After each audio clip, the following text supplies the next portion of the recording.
Well, hello, group. Welcome back to another wonderful episode of, let's quit calling it the Snap No Tap podcast, because we know what it's really all about. And that is, we should start calling it what the people accept it by. And that is, let's call it the Stare at Joe Cardinal for an hour and a half fix podcast. Very fitting. I mean, yeah, isn't it? I mean, it's hard to believe, Joe, that, well, I guess you could convert a lot of atheists because you have to be proof that there's a God. I'm glad you're not overstating it. You know, it's subtlety that I think that this show is known for. And yeah, I could go for that. I could go for renaming, maybe something like Joe and the Joettes, like something, you know, kind of like you guys could be the background singers. You know, I'm not sure. You kind of have the Ed McMahon vibe, definitely, to my Johnny Carson genius. Oh, yeah. I'm trying to get comfortable here. Yeah, please do, on the couch. Yeah. But actually, this is a very exciting show. We've got a guest here that we're all actually meeting for the first time, Joe Judd. I hope I'm pronouncing your name right. Close enough. Close enough. Joey came from great recommendations from our good friend Rick Solo. He says, you've got to get this guy on your show. You know, he's been a good friend of mine, and he's a guy, according to Rick, you know, who I consider a very pragmatic martial artist, obviously, you know, focused on Muay Thai, but he's like, Joe showed me, when I see Joe practice a lot, he's like, oh, now I understand why they do it. Now I understand what they do. He's like, you have to have him on the show. You have to invite him and talk to him and pick his brain. So I'm super excited to have that conversation. Looking forward to meeting you and hearing your story. Let's see, who else is here? Nico's here. Hello, Nico. Welcome. Glad you're able to join. Hello, guys. So I think we should probably start up. We got to do our normal plugs before we get into the show. So guys, if I forget something, let me know. Obviously, first and foremost, we got to plug our stuff. If you're looking for you know, the best boxing and or grappling for street application, look no further than Tony Cecchine. Look at his website, catchwrestle.com. There's tons of products, videos. You can sign up for training either online or in person at Tony's gym in his house. All kinds of options. But like I said, again, if you're looking for a world-class fight training for the street, you can't do any better than our man right here, Tony. How's that for a good plug for you? I wish I had your looks. Well, you can't have it all, Tony, honestly. You know, you have to divvy things up a little bit, but Okay. All right. And actually, you know, to that credit, in all the years I've trained with you, as much as you've tried to mess up my looks and face, you've been kind enough not to. So it shows that Tony will work around whatever your thing is. If you say, hey, don't mess up my hair, don't mess up my face, like I do often, he'll work around that. He'll cater the training to what your needs are, you know, as my face is proof of that. We also have some friends schools around the Chicagoland area. If in the Chicagoland area, or if you're visiting, there are a lot of great schools. We mentioned Rick Solo at the beginning of this. Obviously, if you're looking for authentic Muay Thai training, you can't do better than Rick's school. He recently moved to a bigger location. He's by Irving Park in Ravenswood, the Akai Training Academy. Look him up online. Great school. Like I said, a great guy, just conversationally, but like I said, he's been to Thailand dozens of times. You can't find a better source for that if you're looking for your striking training. Of course, there's our good friend, Jason Bender, Bender Martial Arts and Fitness. Honestly, he's actually also on Ravenswood, a few miles north of there. There's like a gauntlet of schools on Ravenswood now. A lot of those old factories are getting converted to gyms, it seems like. But anyways, he did Carlson Gracie, Jiu-Jitsu black belt, trained in all kinds of different martial arts styles. His school Besides being a friendly, welcoming environment, like I said, very knowledgeable in jujitsu, of course, which is their bread and butter, but they also have judo classes. They have 3 black belts who are in that class that run that. Concentration, very friendly environment. He also does striking training, so it's a very full spectrum training you can get there, highly recommended. And then our good friend Josh Piscini, if you're looking for no-gi grappling, he's kind of on the northwest side of the city. 10th Planet Chicago is his school. He also runs some pure wrestling classes, and like I said, does 10th Planet Jiu-Jitsu. They have leg lock classes focused. So if you're looking to get into that earlier than some of the traditional jiu-jitsu schools, look him up. And he's also said a great guy. So with all that said, lastly, but not leastly, if you're not able to sign up for training right now with Tony, but you or download videos or what have you, at least please consider our membership site. So we have a monthly membership site, 2 levels. One, the $10 a month level, you'll get access to videos that are not available anywhere else.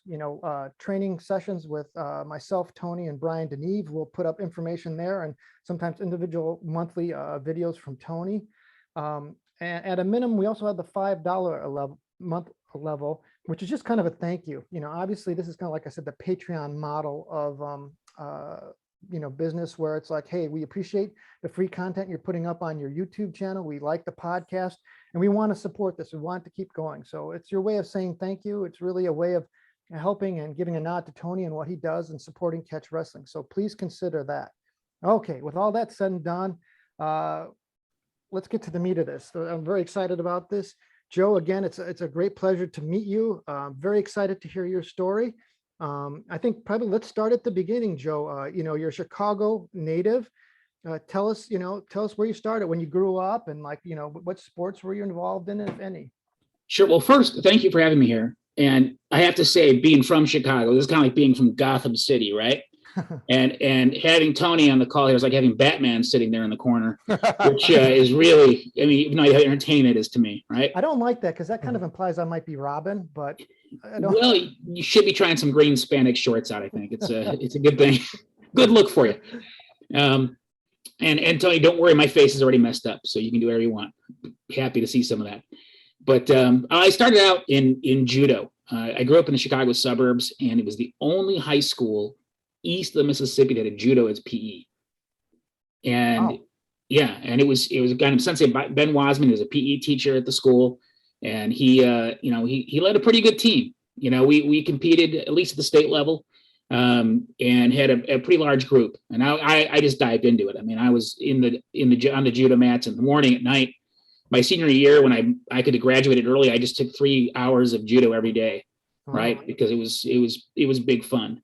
And from there, we're talking the 80s now. So, there wasn't a lot out there in the world, and what was somewhat questionable.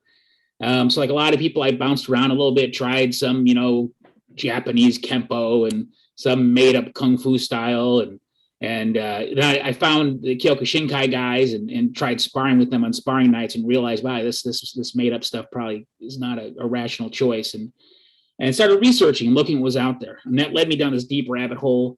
I met a man named Sifu Manny Rodriguez. He's now known as the choreographer for the character Toph in the last Avatar, right? Because he had moved to California since then. But he produced all these champions in different martial arts. He was a judo competitor. I found him through this thing called Southern Praying Mantis Kung Fu, which is this insane martial art used by the Tongs to collect money, right? It's just a shorthand, beat you down kind of approach. And I met Uncle Jack Moy, who was a Bak Mei teacher. And but Murphy, Manny, we call him Murphy for some reason, which I won't go into because it's a long story. But he taught like Tara Peacock, who was a judo nationalist. He taught a couple Taekwondo gold medalists. A classmate of mine, Bobby Joe Ross, won the bronze medal of the World Games, but he broke his ribs for the Olympics. He was just a great all around coach, and he's the guy who introduced me to Schweijao, which is Chinese wrestling. It's a form of stand up wrestling. It's common in Mongolia and northern China. Not so common here in the U.S. And I think it's one of the biggest challenges in grappling is if you don't have a large enough base to draw people from, you don't always draw the best athletes, right? In competitive sport styles, right? So I don't think Schweijao ever really got traction here the way it probably should have. And I So was Joe, can I interject? Sure. What makes Schweijao different from other grappling arts, or what makes it different than regular wrestling? Sure. I'll try to draw a couple differences here. I'll start with judo and Schweijao, okay, because they're both Asian, right? Judo has groundwork, has the newaza built into it, right? Where you have some ground grappling, you have stand-up grappling, right? Schweijao has no ground grappling. This was part of, the Mongol war machine. You had, they call it bok, right? And you have stand-up grappling because you want to throw someone to the ground, pull out your boot knife and stab them, right? Then they did archery as part of war tools. You had archery and horsemanship and swordsmanship. Those were your skills, right? And I did some research all across the Northern Hemisphere. There's these forms of stand-up wrestling that stayed that way. I mean, maybe because the ground is hard, it's frozen. I don't know. But you have Swiss schwingen, you have Scottish backhold wrestling, you have sumo in Japan, you have Syrium in Korea, and these are all stand-up wrestling that are absent any kind of real ground technique. It's really meant just to knock someone down and move on. And the stylization within it, that creates limitation, right? In terms of how you evolve the combat sport. But in terms of free fighting for the street, it was very practical, especially I think in cold environments.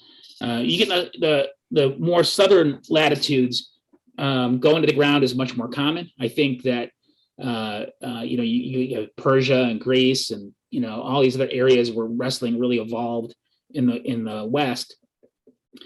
It was much more dynamic in terms of being 3D. You went to the ground, you went up, but it wasn't. It was considered physical education and self-defense, I think, versus part of the war machine. This is a technique you actually use in a marching line, coming off your horse, grabbing someone, throwing them and stabbing them, right? It's just different. It's a different thing. And it's not each has its own, I think, unique benefits. And I have a better success taking guys who are Greco-Roman guys and teach them how to avoid holds, right? And what not to do in a Schweijao competition, because again, you're drawing from a bigger pool of people. But I think having that understanding of going high to low, is a necessary component. I'm not really beholden to the cultural artifacts of the things I've studied. Schweijao is great for training the military and police because you have arm's length a lot of the throws. Like you're not going to go in and get chest to chest a lot of the time. And because there's this arm length going on, you have, you're able to protect your gear, your belt, right? It makes it practical and efficient. The throws are violent and high velocity. It's not, dragging people to the ground, but they execute differently. And I can speak more intelligently of judo because I know judo, but I don't really know Greco-Roman that well. In judo, they have this concept of kazushi, where you kind of wrap yourself into the throw and the technique makes it happen. If you do that right, you can throw someone very efficiently, very hard.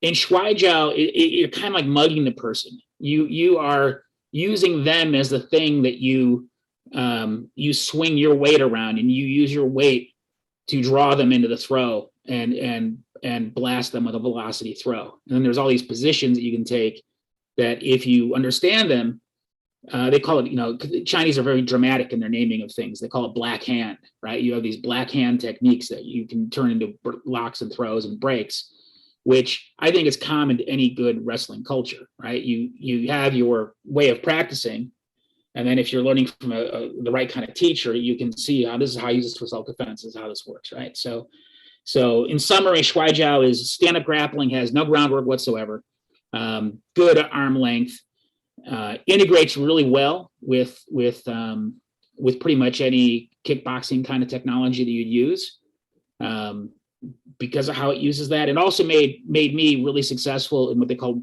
Sanda tournaments back before UFC and all this stuff. Sanda was the most fun you could have. You fight on a 7-foot high platform. You can kick, punch, throw. You can throw people off the platform onto the mattresses they'd stack around or into the audience. It was a blast. But having that understanding of how to go in and throw, back then no one did it, right? I think that's why the Gracies came in and did so great, because no one had any idea how to stop a shoot. Most of the guys are doing stuff. All right, I probably beat that. The Schweijao, a couple questions on that. Sure. I know that's not your main thing, but I'm assuming it's a jacket style of grappling. So are people are grabbing at clothes and stuff, unlike like wrestling styles where, it's more, grips Yeah. on the body and underhooks. Is it like Sambo where they wear shorts and a jacket? The jacket is similar to Sambo, but it cuts shorter, right? And they'll wear these pants or pants and boots depending on where you are. They don't wear shorts, and Chinese the Mongolians are more liberal in their culture than the Chinese. The Chinese like to have their belly button covered up and all this stuff, right? But it is a jacket wrestling style, but it's meant to work without a jacket, without something to grab. So they grab skin, they'll grip and hook the arms. But again, I think it's purely stand up. So it doesn't have any of the kind of technique that you would see in Greco-Roman. Do you see any, do they, like on judo, depending what era of judo you're talking about, they would either allow or not allow, what we'd call, shots or leg tackles. So just in broad sense, in that style, do they grab the legs, or are they limited from that? They absolutely, well, Schweijao has a much wider syllabus than judo. Okay, so they do throws that judo are excluded from competition because they're considered dangerous. We do all those. We'll throw shoulder throws on the outside. We'll do leg picks. We'll do different types of leg shoots, but we don't go to the ground with it, right? You take the person, you might lift that leg up and throw the guy. You might shoot in and drop the guy, but your goal is to stay standing. You in competition, you drop a knee, you lose. So is it against the rules to get chest to chest for a throw? It's not. In fact, there's throws like that, but in terms, there's so much stuff that is at arm's length and able to be executed that way compared to, say, my experience in judo or what I've seen with my buddies who are active wrestlers, right? That it proved very popular with at least the Leos and stuff. They trained with me because they were always concerned about their gear and their belt and how do you deal with that when you're in these situations, because stuff comes flying off, people can seize it and capture it. But hey, if someone's trying to get me and I can just maneuver and drop them without having to get chest to chest, that's a plus. I make no claims to be a tactical guy. I just report back what the tactical guys who train with me say. So are there any submissions, either standing submissions? Obviously there's none on the ground, but it's all throwing. It's all throwing. I trained with a group. They call themselves the American Combat Schweijao Association. One of the pictures I sent you has me with this guy named David Lin, who's a very famous fighter out of Taiwan. There was a newspaper article with myself and Dr. Wu, my teacher, and a couple other guys. These guys were very their emphasis was on the combat technique, right? So they had finishes like arm locking, leg locking stuff, but from the perspective of, say, who I'm talking to today, you guys, it's probably very simplistic, right? The primary thing is a throw. That is very that's interesting. I'm glad, because I've trained guys that have done Schweijao, but at least you're honest about it, because there are people who, I don't know if they continue to do this, but they used to talk about Schweijao and all the ground fighting and all the submissions, and they were high. You're honest. Yeah, right. They were high. Of course they are. Of course. And it's, but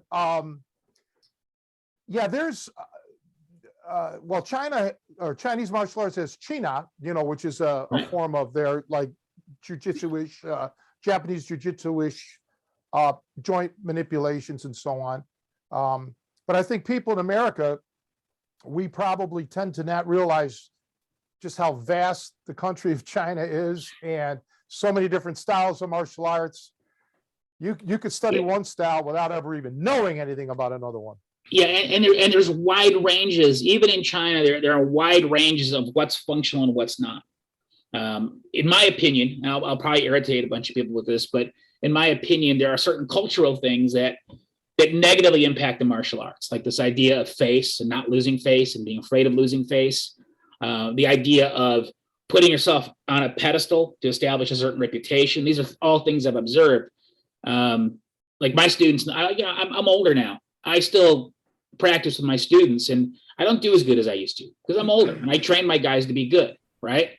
And the generation before me and all those other guys would never have done that.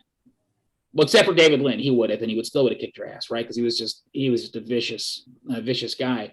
But there's things that inhibit the quality of martial art. And in like when I meet people who say, I did martial arts and I never fought, and I'm like, who did you train with? Because in my experience in the Chinese martial arts, you know, the Chuga guys, the Bak Mei guys, the Schweijao guys, there was a usage application for it. These guys lived this stuff, right? Whether it was for sport or for life, right? For using it in their daily life and their career path, such as it was, you know, it had meaning and purpose. But there's, even in China, there's a lot of people that never fought. They spend all their time doing forms. If you go down, you go digging into that rabbit hole, you'll find the guys who actually fought and tried to prove themselves often had their own like special training, combat training they put together to try to figure out how to actually fight, right, with the stuff that they had, if they hadn't done an art that had that built into it, right? And that's also why like boxing became very, very popular amongst Chinese martial artists when they discovered it, is because, wow, there's a way I can pressure test stuff and see how things work. And this is, you know, it was mind blowing, right?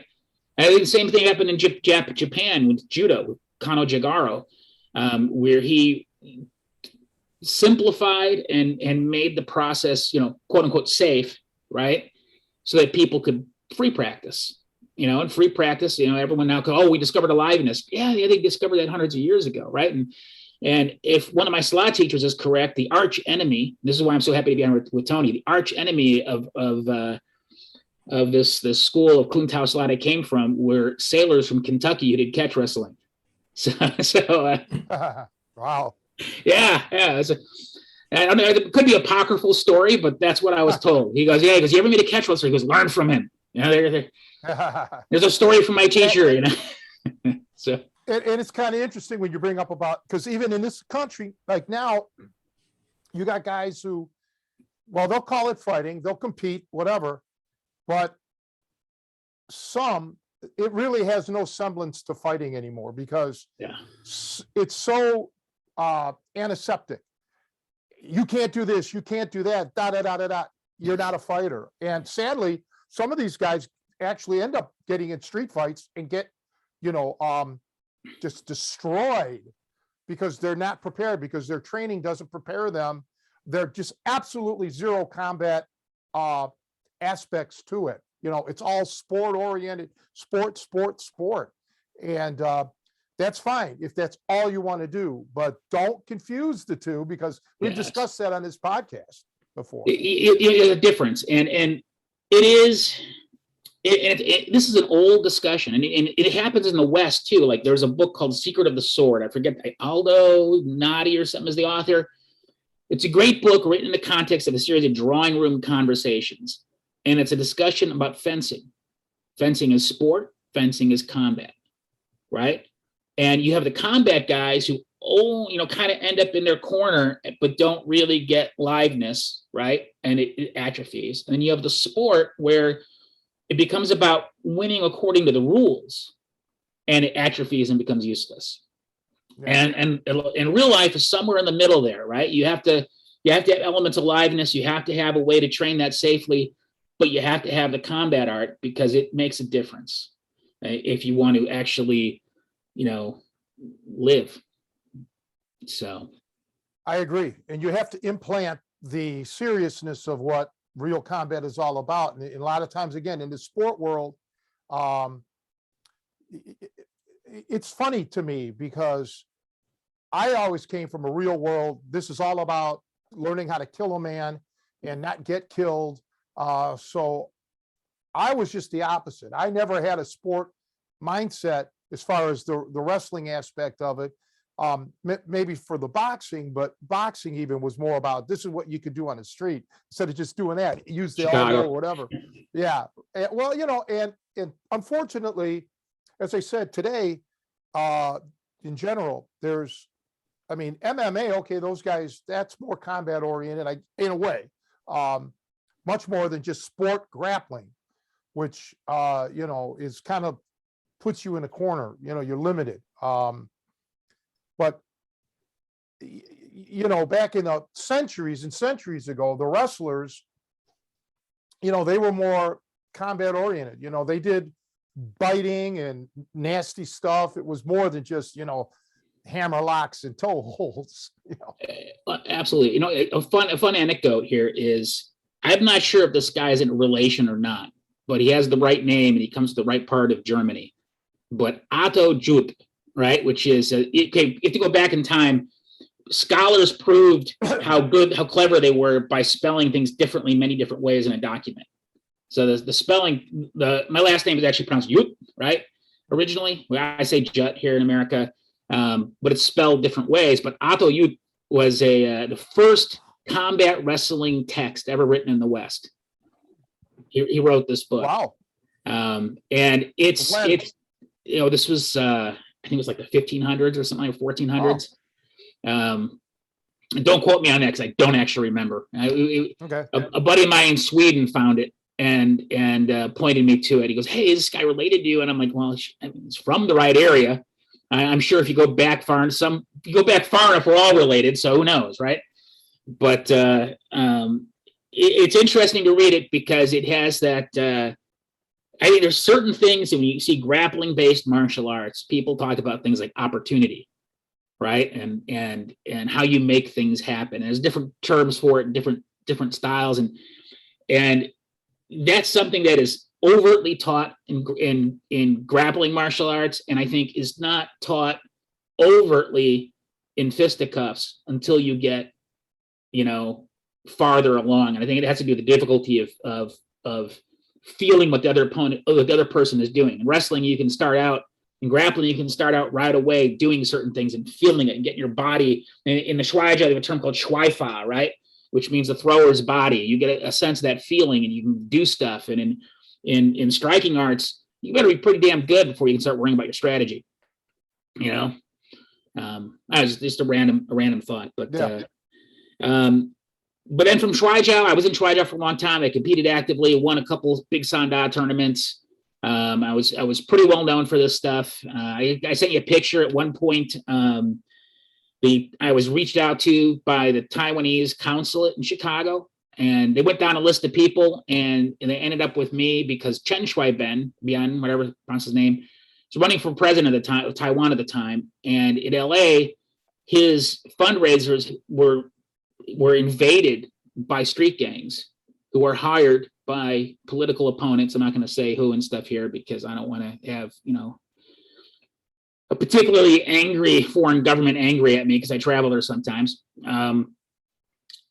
attack the audience. Like his security guard takes him out, but the people are there and they were terrorized and robbed and abused inside this fancy hotel. So they called me up and asked me if I had students that would come and do this thing. And so I grabbed my 3 top guys and we did these dinners and hung out with Chen Shuai-bian.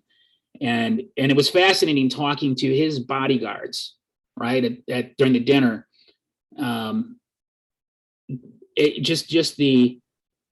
They have access to, like, their primary focus that they get for their hand-to-hand comes from the Schweijao training, right, or judo. They can pick either one in Taiwan. And I just thought that, it's the same thing you see here where people they're lazy. I got a gun, I got a stick, I've got these things. And I'm like, okay, but what if you're dealing with someone who's your drunk uncle? What if you don't want to shoot somebody, right? What if you get tackled? What if someone comes to you from behind, right? I'd rather have a judo guy or a wrestler or someone, on my side who, when he gets jumped from behind, he knows that feeling because someone's done that to him in class, right? He's, you know how to work with that. I mean, that's a big advantage of grappling styles. But then I moved, I discovered this guy named Steve Garten by this time. And because Schweijao lacked certain types of ground engagement, right? And he had all this crazy ground engagement I'd never seen before. It came from Indonesian martial arts. I knew Judo Newaza, but only to a certain point. I started training with him on the side. And eventually I moved to California. And I wasn't in California long before I got a phone call.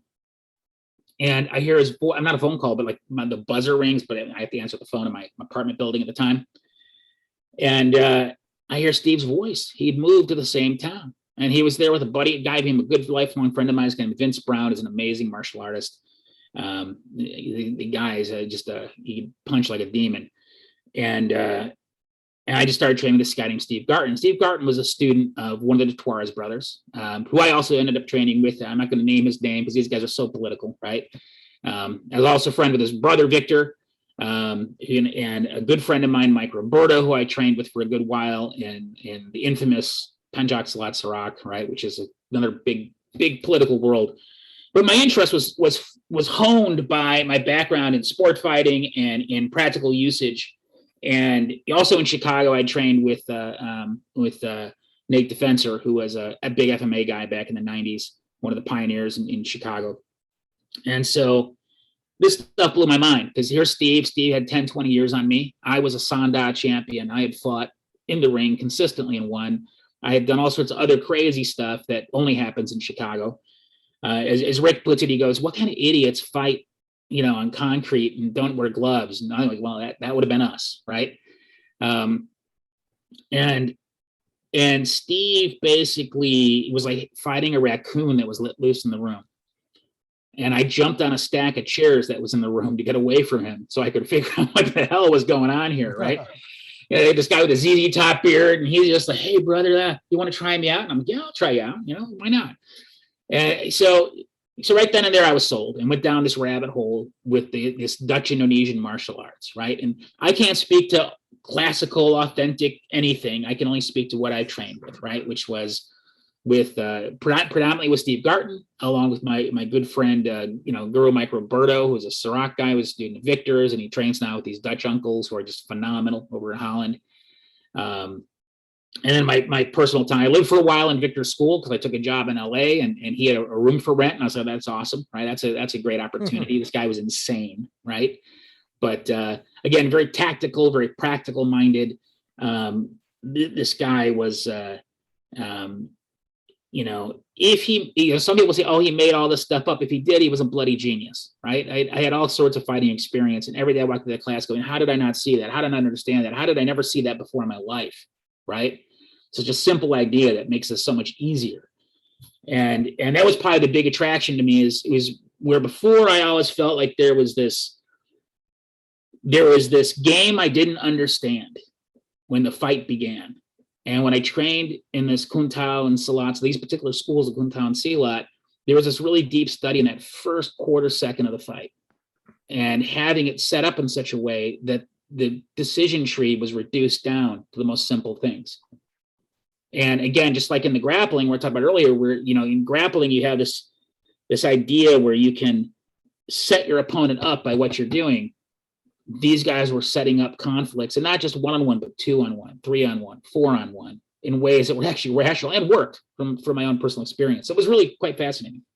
And now today, I have I had a good school going for a while in Chicago. I'd lived in California, came back to Chicago, trained a whole bunch of guys who then since moved all over the place. And now we go under the banner of Studio Garuda. I picked that because I figured no one will be able to find it through Google search. Because I'm still squirrely, like a lot of guys from my generation. If I like you, we train you. And if I don't like you, I charge you a lot of money. It's your dues are based on how much of an asshole you are. So that's it. That's the story. Do you have any plans on moving back to Chicago? Not at the moment. My wife loves Virginia, right? And well, Virginia is for lovers. Virginia's for lovers, apparently, and we're close to the beach, right? The weather's mild. It's all right. But I will be in Chicago probably this summer. I'll be at Rick's school. Probably do an event there. COVID willing. It's been a while. So let us know. We'll come and see you. That'd be awesome. It'd be awesome, especially as long as you promise to hang out for the after stuff, because I'd love to pick your brain. Oh yeah. I've been to Virginia and the north and southern. Virginia Beach and Norfolk. I didn't get to see a lot. But yeah, it's very nice area. Now, Virginia Beach was not what I expected because I had previously been up north, like Langley, by CIA and all that stuff. So I was expecting that, the hills, the trees. Yeah. And that wasn't that down there, but it was nice. It's nice. It's a swamp, right? It's a swamp. It is. But it's more cosmopolitan than you expect. There's a lot of martial arts here. I was surprised by that, and probably because of the world's largest naval bases here, right? So it makes sense. I mean, there actually is a good Muay Thai school in town. There's actually people who like I would send somebody to, right? And if I had time these days, I would have made friends with these guys already. And I didn't expect to see that in a small city. Usually when you travel to smaller cities, the quality of the average martial art kind of drops, but it's a good town. So. Yeah. Yeah, it's very interesting. I used to taught guys that had a Silat background, but not like pure Silat. It was mixed in with other like Filipino martial arts. So I never got a taste of dealing with someone who was more truly, strictly a Silat guy or so on. They all studied blended systems that incorporated Silat. Yeah, it's very common in the U.S. because Danny Inosanto helped popularize Paul de Tuares, right? And he integrated that stuff into his teaching to the whole Jeet Kune Do world, and that was great because it brought this stuff out into the world. But it was seen as the add-in. Here's what you do when you get within this range, right? And I could see where you would get that out of Paul's stuff because it was really cool. It's a cool teaching methodology for this certain range, but it's also its own thing with its own particular strengths and weaknesses, right? And then if we just say Silat, that could mean anything. There are so many different methods. It's like Chinese martial arts, right? There's so much different stuff. Some of it's actually really interesting and has, I think, real practical, tactical aspects to it. And then there's some stuff that is, not the case at all, right? And there's also the guys that wave their arms and think they're using magic powers to send people away, right? It's got the whole gambit over there. But what I found is that at least the stuff that came to these Dutch Indo guys that I trained with, it was focused, much like you talked about, was focused around practical usage, right? How do you use it? It was stripped of a lot of the cultural stuff, and there were a lot of people who used to diss these guys and say, "Oh, they made this up. They did this. They did that."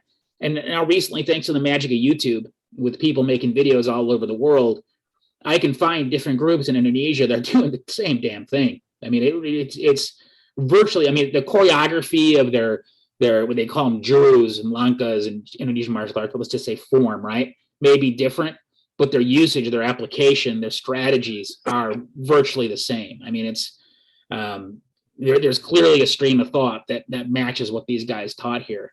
But it doesn't need to be integrated with anything else. It works just fine. It's I think the only challenge you get is in the teaching of it, right? These guys were, for the most part, I think Victor was very organized, but he was also trying to do this thing where you could step it out and expand it into this empire of schools. You looked at things like Aikido and stuff and how they became popular, and he wanted to be able to, grow and share the method. And then you've got other guys where they just teach for the sake of teaching, and it's much more personal. It's like a prescription almost, right? You have to kind of go through these. There's certain things that happen before other things and this and that, but it's not as structured, and that's both good and bad. It's great for small groups of guys. It's terrible if you're looking to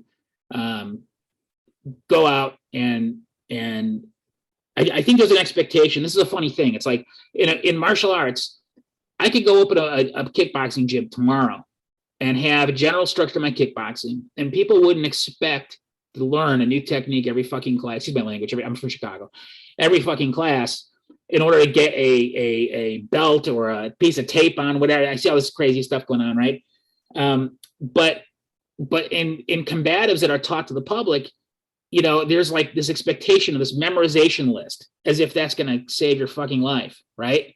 Versus the development of actual skill, which is variable and changes from person to person, right? So I think that the propagation of this stuff in terms of actual quality is just difficult, because it even though it's empty hand and weapons and more than one person at a time and stand up to the ground, it has all those elements to it.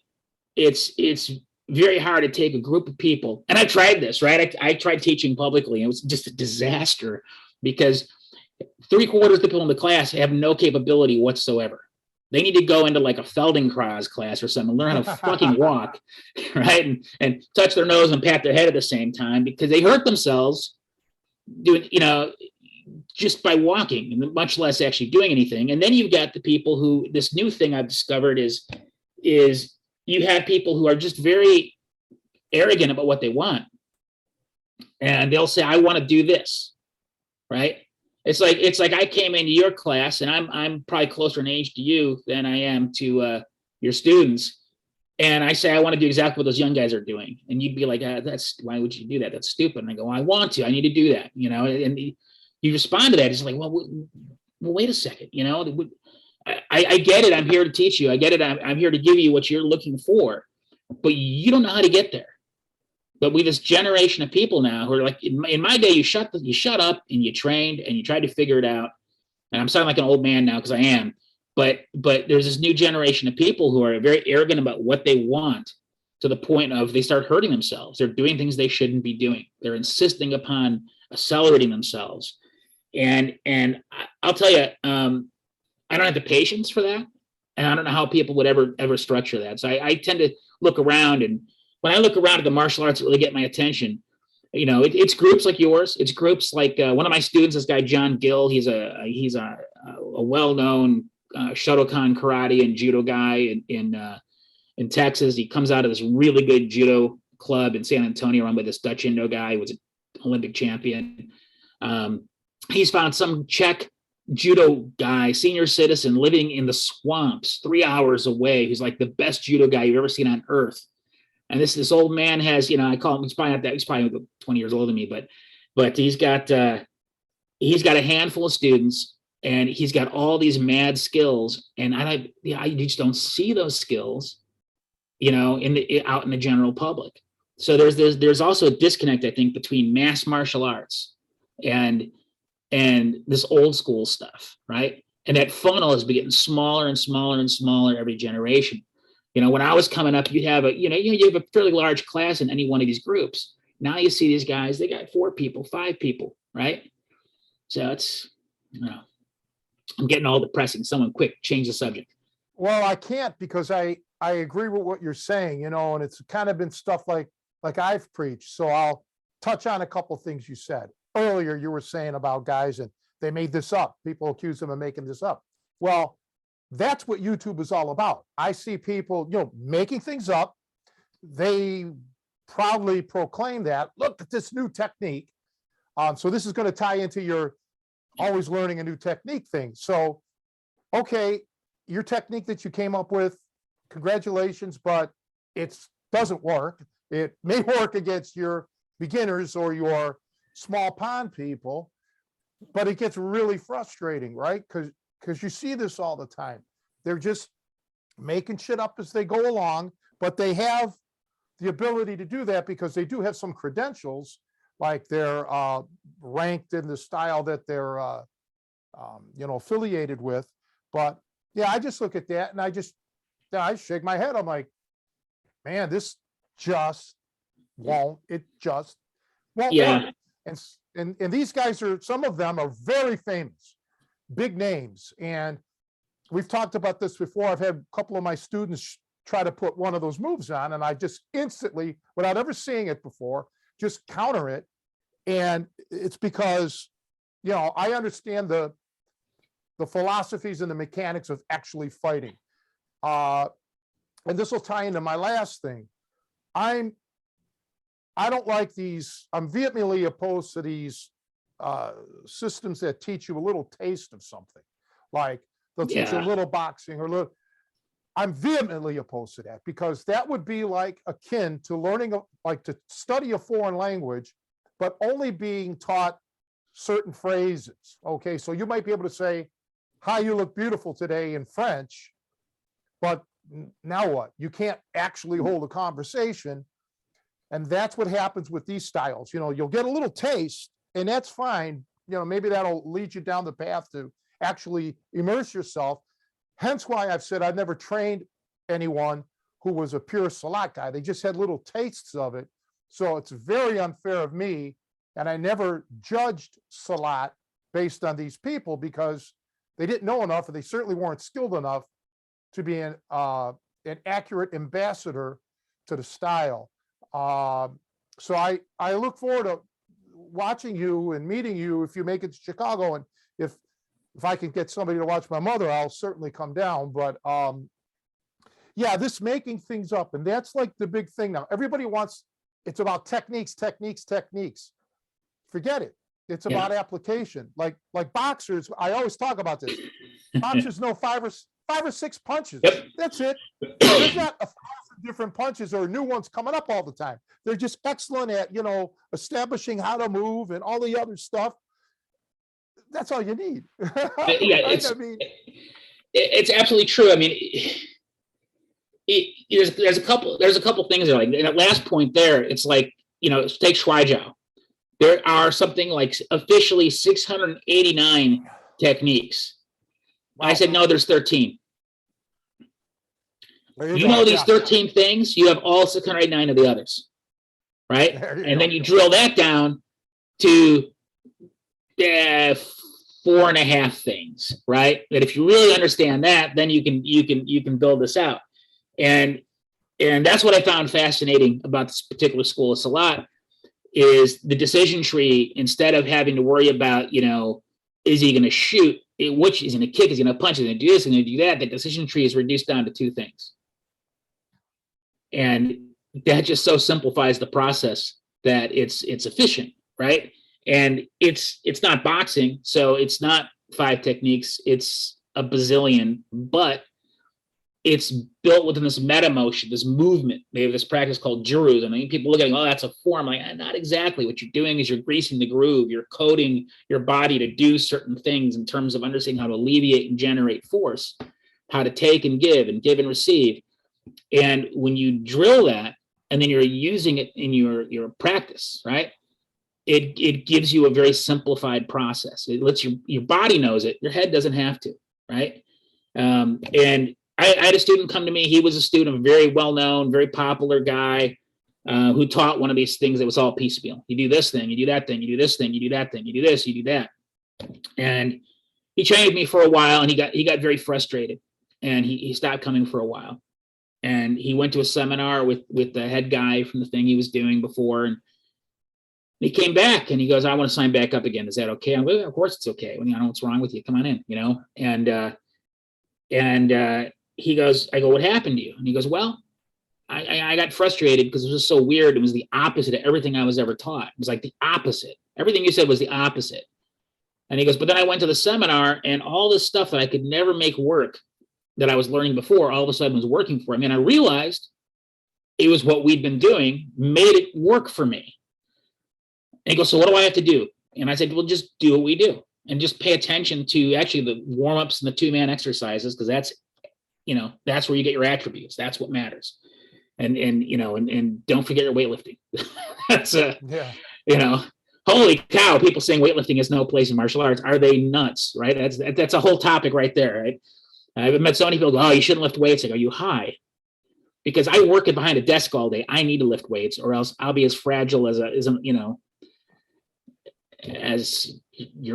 someone's elderly mother, right? So you have to take care of physicality in martial arts. So there's something about the proper attribute training versus just rote memorization that makes a huge difference. I agree with you 100%. There was something else, but I lost track.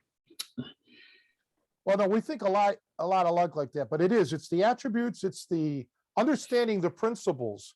And so many times, I've asked instructors, I want you to explain in detail, all the way down to the actual anatomical destruction that you're doing. And almost every one of them fail. They can't do it. They just do what they were showed without really understanding. So yeah, I don't get that. But then again, you know, everybody's different. So my mindset was always to study every possible scenario, everything humanly possible here, as opposed to just learning what I was shown, you know, learning a technique. Right. Well, it's like making it work. How do you make it work? Yeah.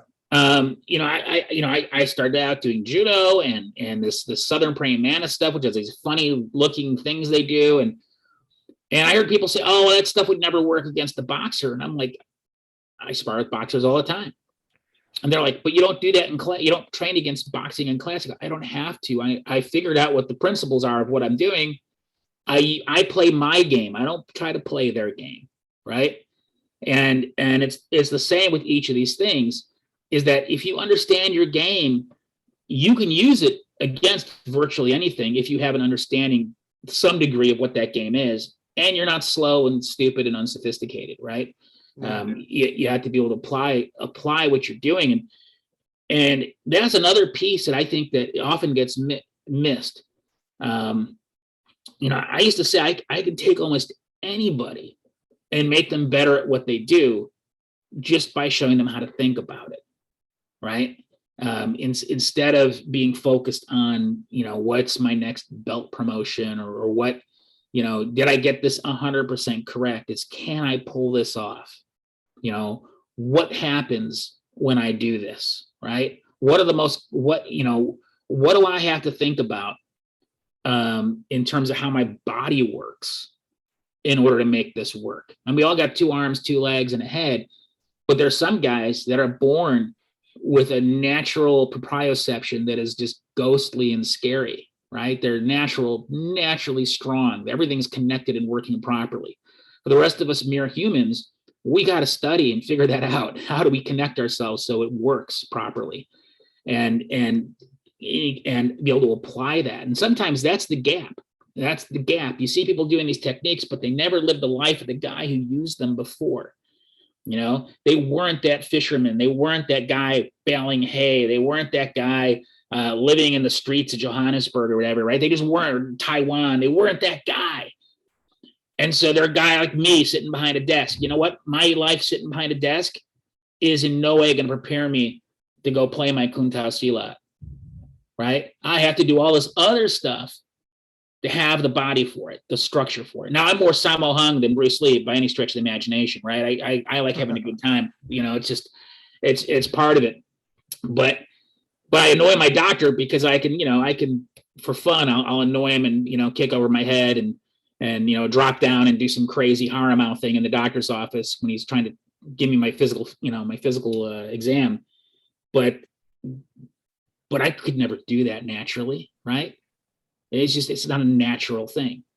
Again, this is where arts that focus on weapons, arts that focus on fisticuffs, I think are different from grappling arts, because in grappling arts, that body development is a much more natural byproduct of the physical training.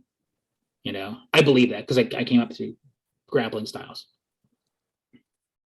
Yeah, I agree. And also, not every instructor, not every teacher of any subject, not every student is going to excel. And it should not always reflect on this teacher or the coach, because not everybody's going to be a world champion. Some don't want it. Some don't have the ability to ever become that great. But I think everyone that signs up for classes or on any subject, it's not just martial arts, I really needs to tell the instructor, hey, this is what I want out of it. Okay. Maybe I'm just doing it to kill an hour a day or whatever. Or there may be some that'll say, hey, I want to become the next Picasso or, the next Rembrandt or the next Oscar Peterson, jazz pianist, All right, now you know what you're working with. Yeah. Yeah, and it's great. It's like this thing I also like my guys kind of pick up on my negative traits as well as my good traits, right? And sometimes they'll go, we really need focused. And like, no. Your club is made up of everybody, right? But earlier I talked about some real outliers, like people who just couldn't, walk and chew gum at the same time. And but have an attitude about it, right? Like I should be able to do this. But that's different from like I have students who are older, much older, who have severe injuries. And the neat thing about this stuff is there's like what they call hip medicine associated with it. So a lot of times I have guys come in, they go, oh, I can't walk. And I'm like, I'm not supposed to do this, but come here. And I can see their hip is just out of position, right? You pop the hip back in and presto, they're walking around, right? And doing stuff. And like, how come my physical therapist couldn't do this? I go, because they weren't some uneducated Indonesian guy taught me, right? It's Yeah. I don't know. But you have a wide range of people. Like I had a good friend of mine. This guy was a pioneer in actually in Northwest Indiana in terms of martial arts, and he was training with me while he was like going through this massive physical decline, multiple surgeries, all this kind of stuff. And this is a guy who, when I first met him, he was a monster. This guy was a bloody monster. He hit a bag, you heard that thing, from down the block. I look at that and I go, well, this guy deserves a lot of props, first of all. And two is he's got to figure out how to fight while he's going through this decline. Right. And I can help with that. Now, those are extreme cases and you got to like the guy because it takes time. But your group is made up of everybody. Everybody supports the group. But I think the what's lost is I think right now with the internet, people have forgotten. I'm sure, Tony, you'll have stories about this. Back in the day, if you wanted to learn something, first you had to find someone who knew it. Then you had to hope they liked you enough to share information with you, right? And work with you and get this going. 100%. Now there's stuff that we would have gave our left nut for back in the day, and it's on YouTube. So people think information is free, right? And there's a difference between information and ability. That's a pretty wide gap. And the real magic isn't even in the information. I mean, sometimes you have outliers and get a lot from very little, and that's great. I tend to think I probably fell in that category. I tend to really narrowly focus, but for the most part, without that help from somebody, you just won't achieve what you could achieve.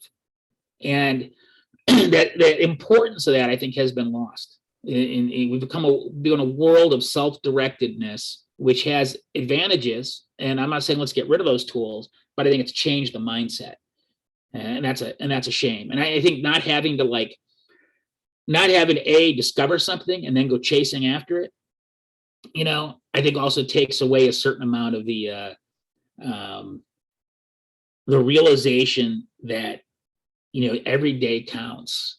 What you're doing is you're writing the script of your life, and the next several steps of your life by training. My training has saved my life on numerous occasions. My training has also given me a frame of mind that allowed me to handle situations that should have been an all rights terrifying, yet I find them hugely entertaining, right? Which maybe that's not good, but real training changes you, I think, in generally positive ways. If it doesn't, it makes you a monster. And in Indonesian martial arts, they had a way of handling it in the old days. Today, it's probably not socially acceptable. But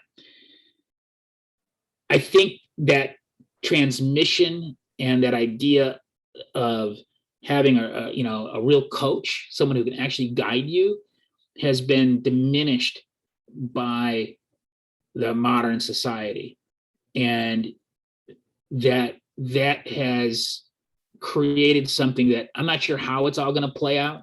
Right? I can't foresee that change fully, but I do see how it's changed like my interactions with people. Right? Like I have 4 rules: don't post on the fucking internet. Right? I don't want you guys getting into political competitions with people. I don't want you teaching people by talking about stuff. I don't want you blathering around. 2 is, yes, there's a lot of related stuff all over the internet. Don't fucking look at it now. After they've been with me for a while, you can do anything you want. You can look at anything you want. You can do whatever you want. 3 is, don't just train with me, right? You got to have some fucking perspective, right? I'm not teaching any sports right now, so I encourage my guys to be in something that has aliveness on top of it. Right? It's important, and they don't all do it. They don't have to. That's fine. But I encourage it. And 4 is just be a good fucking person, right? Be a nice guy. Martial arts doesn't make you a god. It doesn't make you superior to the rest of the world. It's a tool, right? It's a tool. It's a lifestyle. It makes you. I mean, I'm stupidly healthy for my age,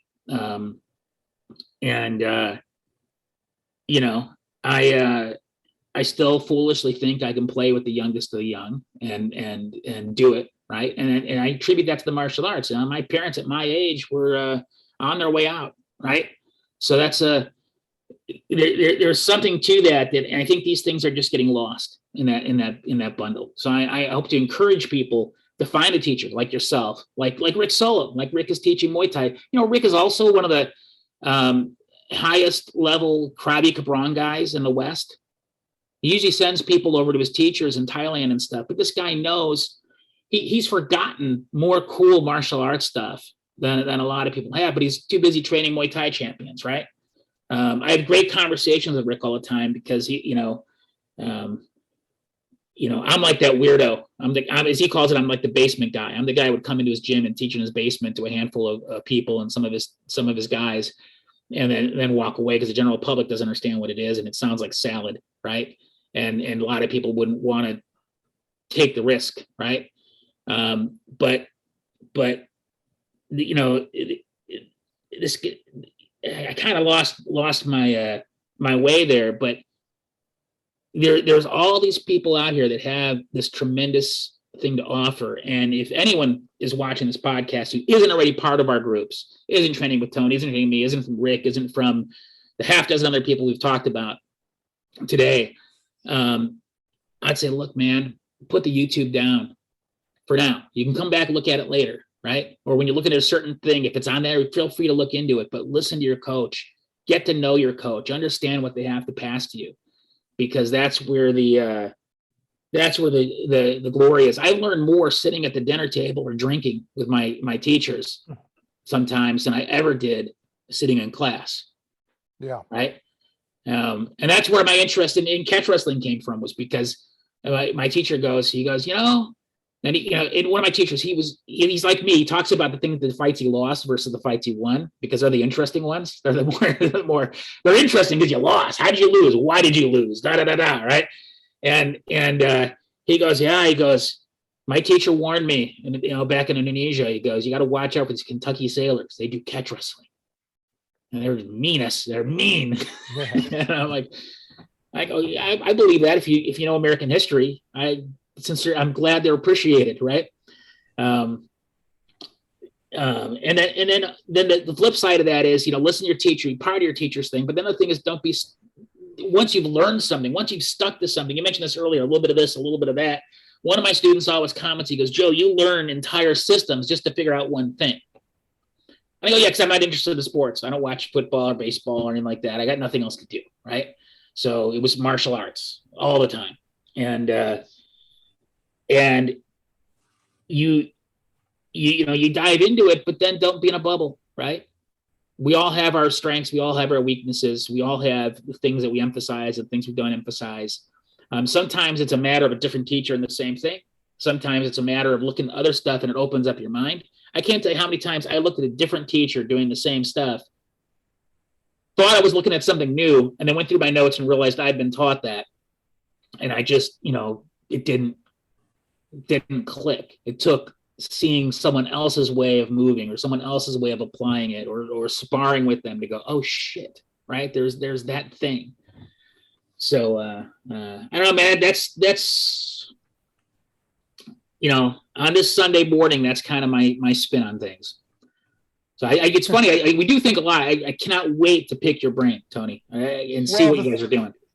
Yeah, because I told people it's information overload on the internet, especially. There's so much information, and it's too much, and it frankly, I'm a single guy, and it affects even the dating world, because people have so many choices now with online dating, and a woman will wake up in the morning and she'll have 50, 60 emails from different guys. When you and I were young, a woman had to get all dolled up. She had to go out on a Friday or Saturday night and maybe just meet one guy, right? And so now you're competing against all these other jockmos.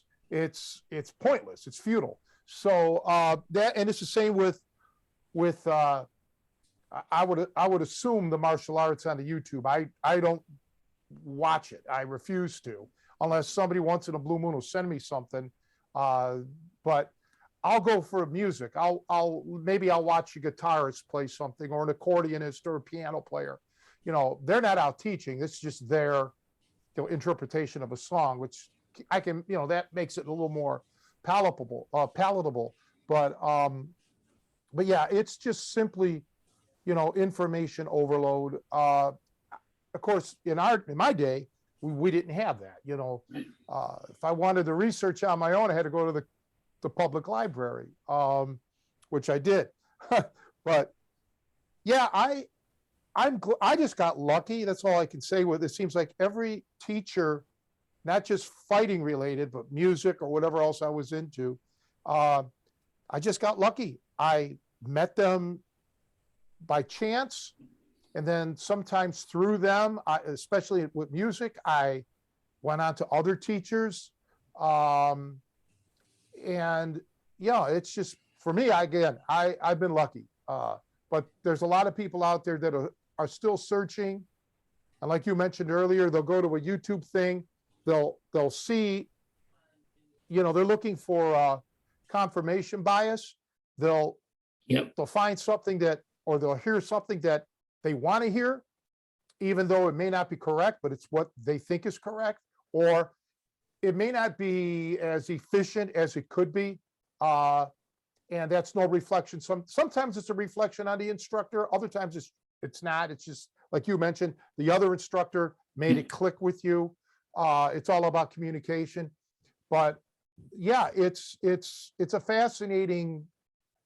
I'm sure psychologists are having a field day studying all of this, and I just don't see it going away.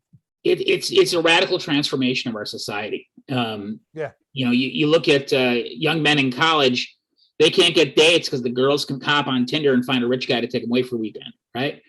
And I think about that. Like, wow, that's crazy. I mean, that's a whole different animal. And in terms of martial arts, that confirmation bias is a huge factor. I have a student of mine. He was all over the place in martial arts. He's an active MMA competitor, all this kind of stuff. He's trained with some phenomenal guys, really, really good guys. In fact, he had been a Schweijao student from my club. He'd moved and he asked where to train. And I looked and I said, I'll go check out this guy. He's got a really good reputation. He goes, but it's not Schweijao. I go, I don't care. He's the best guy where you are for doing the kind of stuff you like to do, which was, free fighting with grappling, right? And he posted some students showing some Silat technique because he came back to me and wanted to train the Kuntao Silat, and someone hops on there and starts going, oh, that would never work in the ring, and this and that and the other thing. And I look at it and go, that absolutely would work in the ring. I pull that very same thing off, and I can show you clips of a guy who's not a Silat guy, Prince Nassim, the boxer, doing the exact same damn thing, whether he intended to do it or not, multiple times in competition, right? I just remember it from when I was a kid, and this guy was going on, and I was just casually watching this. He had no idea the guy he was talking to, who my student Larry trained with, how many medals he'd won in MMA and this sort of thing, and why his attitude mattered more than some random guy on the internet having these ideas of what's rational and what's not in martial arts. I mean, it blows my mind. It was always like that, just there wasn't a way to funnel that and focus it like social media does. But then there's also legitimate criticism of a lot of stuff out there that probably would get you hurt, right?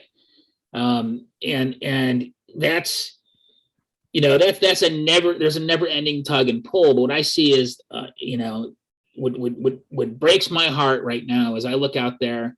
I'm lucky. I had some really good teachers that had really popular names, and I had a good solid reputation in Chicago, so I attracted a lot of good students for a good period of time.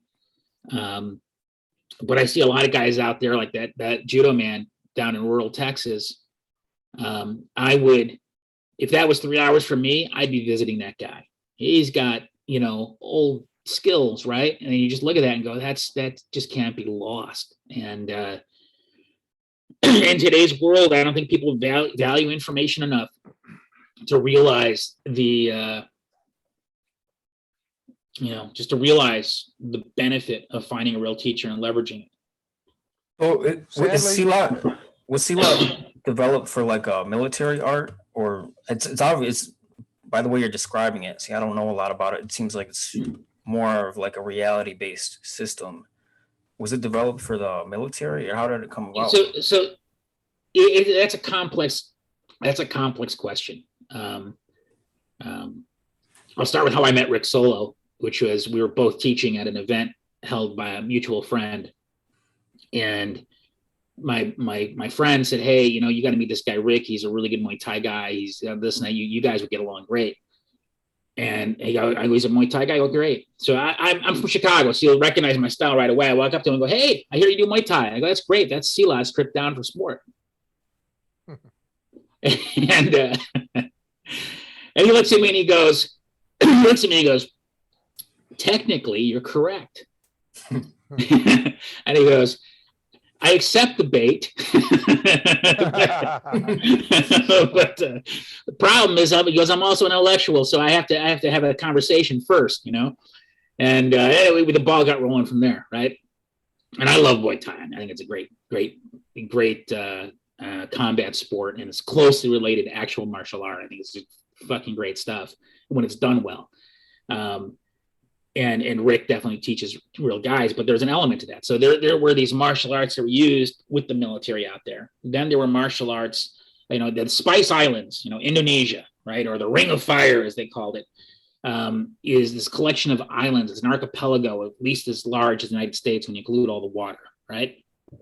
And you had waves of influence from other cultures, from India, right? Indian martial arts played an early play in it. Chinese martial arts, mass migrations of groups of Chinese people. You had Arabs and Africans, right? And then Europeans. You had the Dutch and the Portuguese and the English cycling through there. And the Dutch ruled Indonesia for 500 years. And so you have, in Indonesia, you have martial arts that are Chinese martial arts, but have an Indonesian name and are called Silat. You have Indonesian martial arts that use Chinese terms because in that local dialect, that's what they used for these things, right?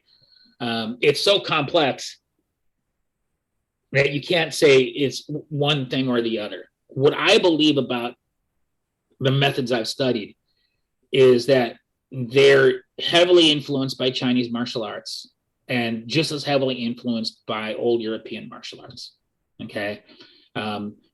Both of those streams had a tendency to use what we call platforms or geometric diagrams on the ground a certain way that's recognizable as that. And the way that it's used makes me think that. There's also a strong influence of West Javanese martial arts, particularly what they call pukulan styles, which is hitting styles, right? And this was personal self-defense. This is self-defense in the village. Indonesia has a diverse, integrated population. You had people who were likely to kill you over religious reasons, political reasons, for food. You're edible, and then also headhunting in certain regions was a thing. I had a conversation once with a fellow who trained with Shuai Jaffrey, who was a Silat teacher who taught on in New York and stuff for a while. And Shuai Jaffrey was talking to these guys, and all talking about what jobs they had in high school. And he goes, I was a pirate.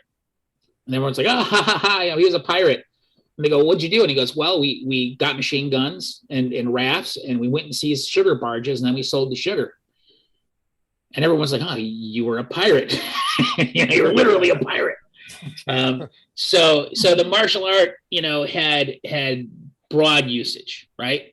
The guys I came from were Dutch Indonesian, and they saw themselves as very practical. They tended to eschew the spiritual and cultural aspects of the art in favor of how do I hit you? How do I beat you down? How do I fight? How do I win? But that's also a big part of a lot of Indonesian martial arts.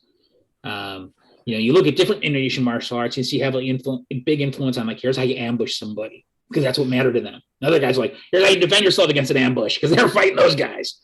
If you look at a high school brawl in Indonesia, you will see weapons come out, right, in a way that you would never see in the United States. You see guys running with machetes. You can see there's a Vice, I think it's Vice, did a documentary on this where these guys are attacking you with machetes and stuff. So it's a very different culture. It's very blade aware. And then of course you go to the big cities and hey, it's a big city. It's like living here, right? And they look at that and go, these people are crazy in today's world. So you can't just say Silat is purely military. Like Schweijao, I can say it had military origin, without a doubt, right? All the way back in the day to this present day, you see it in the military, right? Southern Praying Mantis, Bak Bay martial arts, these was gangsters and police, right? Guaranteed. That's what it's for.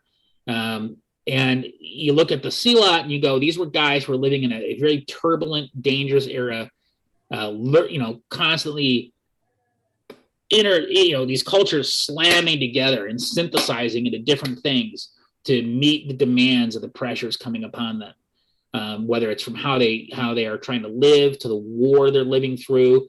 Right now, there's a big transformation going on where you see sports and soft power being developed, or they're trying to export their cultural martial art like the Koreans did, right, in order to create soft power around the world, and all these different evolutions.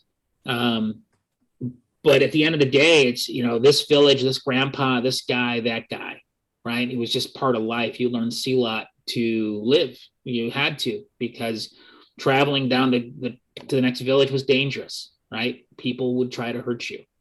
The colonizers, the Dutch would come in and rule over you, and you wanted to fight against them. Or the Dutch were like, well, these guys are pretty good at this stuff. Let's learn some of this because we got to fight these guys, right? Or we're married to, there was a class of people, the Dutch Indonesians, they intermixed with the Indonesians, and they became a group that was between the Dutch overlords and the Indonesian people proper, right? A lot of them fled after independence because there was a tendency towards purity and stuff, right? I think in modern Indonesia, I think it's a modern country like any other now, and people tend to get along. I have a lot of friends who are Indonesian Silat teachers now, and they are, they're just like you or me, right? Other than the culture and the hat or the whatever, they would be talking just like you and I, Tony, right? In terms of stuff and practicality and how does it work, or saying, hey, this is the cultural part and this is just how the culture is.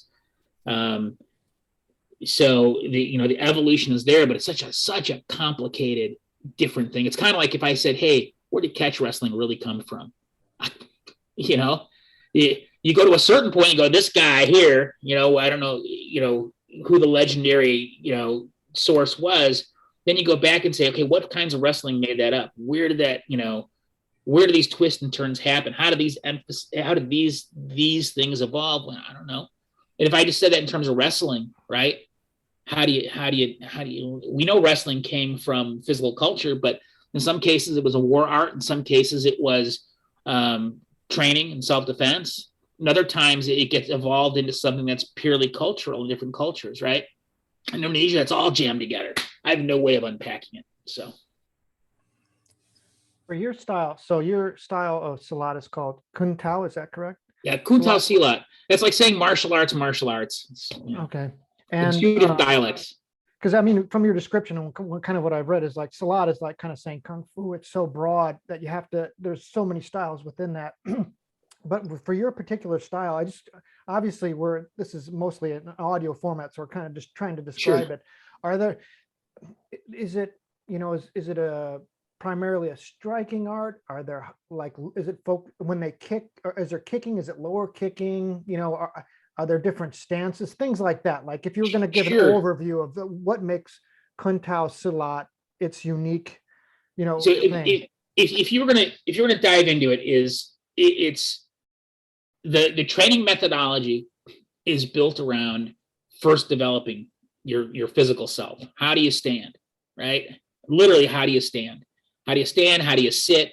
How do you move through space? Because that is the engine which powers everything, right? And if we're here, I could give you a little demonstration of this, where how your posture, your structure directly influences your ability to generate force, right? To receive something and give something. But I think in today's world, that's relatively known stuff. So we have this Taoist yoga. This comes from Chinese martial arts, I'm sure. They call it Taoist yoga. I started calling it Taoist yoga actually, just as a marketing tool. Historically, they called it leg work, right? But no one wants to do leg work anymore. So you have these postures and these structures, kind of like you'd see in Chinese martial arts, but there's stretches and movements through space that teach you how to connect how your body works together, right? And then there's footwork in that involved, right? The footwork that you use in fighting, that you train over and over and over again. And then they have handwork, and it's separate from the leg work. And unlike, say, Western martial arts or even some Asian martial arts, it's not as built around this punch, that punch, this thing. It's a series of compound movements that work together, right? And then you integrate those things together and you practice usage. And the usage is then played out on these different footwork patterns to teach you how to deal with different scenarios, right? And then the upper body is separated from the lower body, in that I can set up my upper body to do one thing and my lower body to do another. So when I'm fighting, I'm dictating. I don't care what you do. I'm dictating what lines I'm going to fight on and what my choices are. and then you learn what's called defensive methods, right? You are attacked. Here's how you defend. But that's not the end goal. That's all you've learned. You haven't really learned this method. The next step is the offensive methods. And these are usually held, close to the vest. And that's where you understand how to provoke the, to bring the attack. But your defensive method's built into that, right? The person counters. That's why you learned a defensive method. You can't just attack someone and expect them not to respond. And so these two things come together in a little dance. And within that, there is a study of spatial geometry, where you are using different footwork patterns, footwork platforms, to understand your relationship to you and your opponents, right? So when I look at someone, I don't do this consciously. This is not a thought process. If you think you're going to sink, but you look at someone and you already know what their choices are, what lines they're on, and how many steps they are from you, and what timing you want to use to be able to deal with them. And then in relation to other people too. And that's what gets burned into the training is, you remember, Tony, you remember that game Tank Commander in the old arcades where you had the lenticular green thing, right? And you'd move around like this. We were literally just talking about that. Tony's a big video game nerd. And I was telling, do you remember that game with the geometry and stuff? And you'd shoot these little, I sent him an image of that. It's funny that you mentioned that. So literally that's what I see. There's this footwork pattern. And I see this lenticular three-dimensional thing, just the whole world is templated with it after doing this forever, right? And everything's on that pattern. And you simply live within that. You live within that, right? And that is probably the unique part about the training. And then everything else is stuff other guys have too. Like, how do you breathe? How do you generate power? We've got 8 methods of generating power. You got this stuff here. You got that stuff there. You have ways of training defensive techniques and tactics. You have ways of developing attributes for dealing with knives. You have ways of working with a machete, right? And the logic behind fighting with a machete. It can get fairly broad, but it really drills down to these core concepts of, what line am I on, and what am I dictating by that line, and how do I understand my timing and my distance. And if I was gonna distill this art down, it's that weaponizing your body, so you have all your tools able to function, and it can be, kicks, punches, elbows, shoulders, headbutts, knees, kicks, all kinds of kicks, right? you have all these tools, but they're not trained as individual tools. You're not honing it. I don't have 5 punches like in boxing, right? I have way too many, but they filter down to, is it on this kind of line or that kind of line? Is it this kind of power or that kind of power? Where I'm standing dictates what the power is going to be, right? If I'm high or am I down low? Am I this way? Am I that way? Without getting into all the details, but it creates an efficient matrix that reduces the decision tree down to just a few choices and makes it much, much easier. And then when the proverbial, crap hits the fan, there is a way to deal with that with aliveness, which I don't often see that in stand-up as efficiently as I have in grappling methods. And that's what I think attracted this to me, is that the things that I could understand in wrestling type martial arts, I now saw applied to weapons and fisticuffs in a way that I hadn't seen before. So hopefully that wasn't too vague. So what's like a typical structure to your class? You start out with some warm-ups, you do the body exercises. Yeah. Are you guys doing sparring, and how does it, or how many hours and how long do you train? Well, I used to run like these 3-hour classes, just because I like to train. Now that's not feasible anymore, right? My time is more limited. If I run a class at an hour, but my students out there still run 3-hour classes, and the classes go like this. You got warm-ups. The warm-ups include there's leg work, there's hand work. It includes what we call power exercises. These are exercises designed to develop power. Then sensitivity drills, and 2-person drills, and timing drills. You'll be working with people where in the beginning it's kind of a set timing and rhythm. So you just develop, hey, the hand goes here, arm goes here, this goes here, this goes here. I'm not getting punched. But then it has to have randomness mixed into it, sensitivity and timing, and you work these things. Then you just spend some time on applicacy, right? Here, and maybe we're focusing on timing, maybe we're focusing on the flow, maybe we're focusing on the power, whatever it is. Pad work will get integrated. And that's a modern innovation. I introduced that to my groups because we don't use it for the same purpose as boxing, right? It's not time on target so much as understanding where within my zone does that power exist, right? So I can deliver it effectively. So you're not living in a fantasy world. Unlike, say, if I was teaching a Schweijao class or a judo class, and you would start doing randori, free fighting or free sparring right away, I can't do free sparring right away with this stuff because its level of cruelty is fairly high. So what I've done is created drills, or gotten drills from my teachers, where we might train a certain thing alive, a certain piece, a certain this, a certain that. Because I got to balance between, I want you to know how to go in and just drop the guy, but we can't break our toys. We can't break each other, right? And doing general live sparring would develop either A, bad habits, or B, have you emphasize those things that are only the most safe. Yeah. And so we play this game of how do you balance that out? I don't want to lose randomness. I don't want to lose liveness, but I also don't want to cripple people, right? So it depends on who's training. If I have older guys, guess what? They're not doing it. It ain't going to happen. It just won't. I'm sorry, right? Unless they're some sort of super athlete.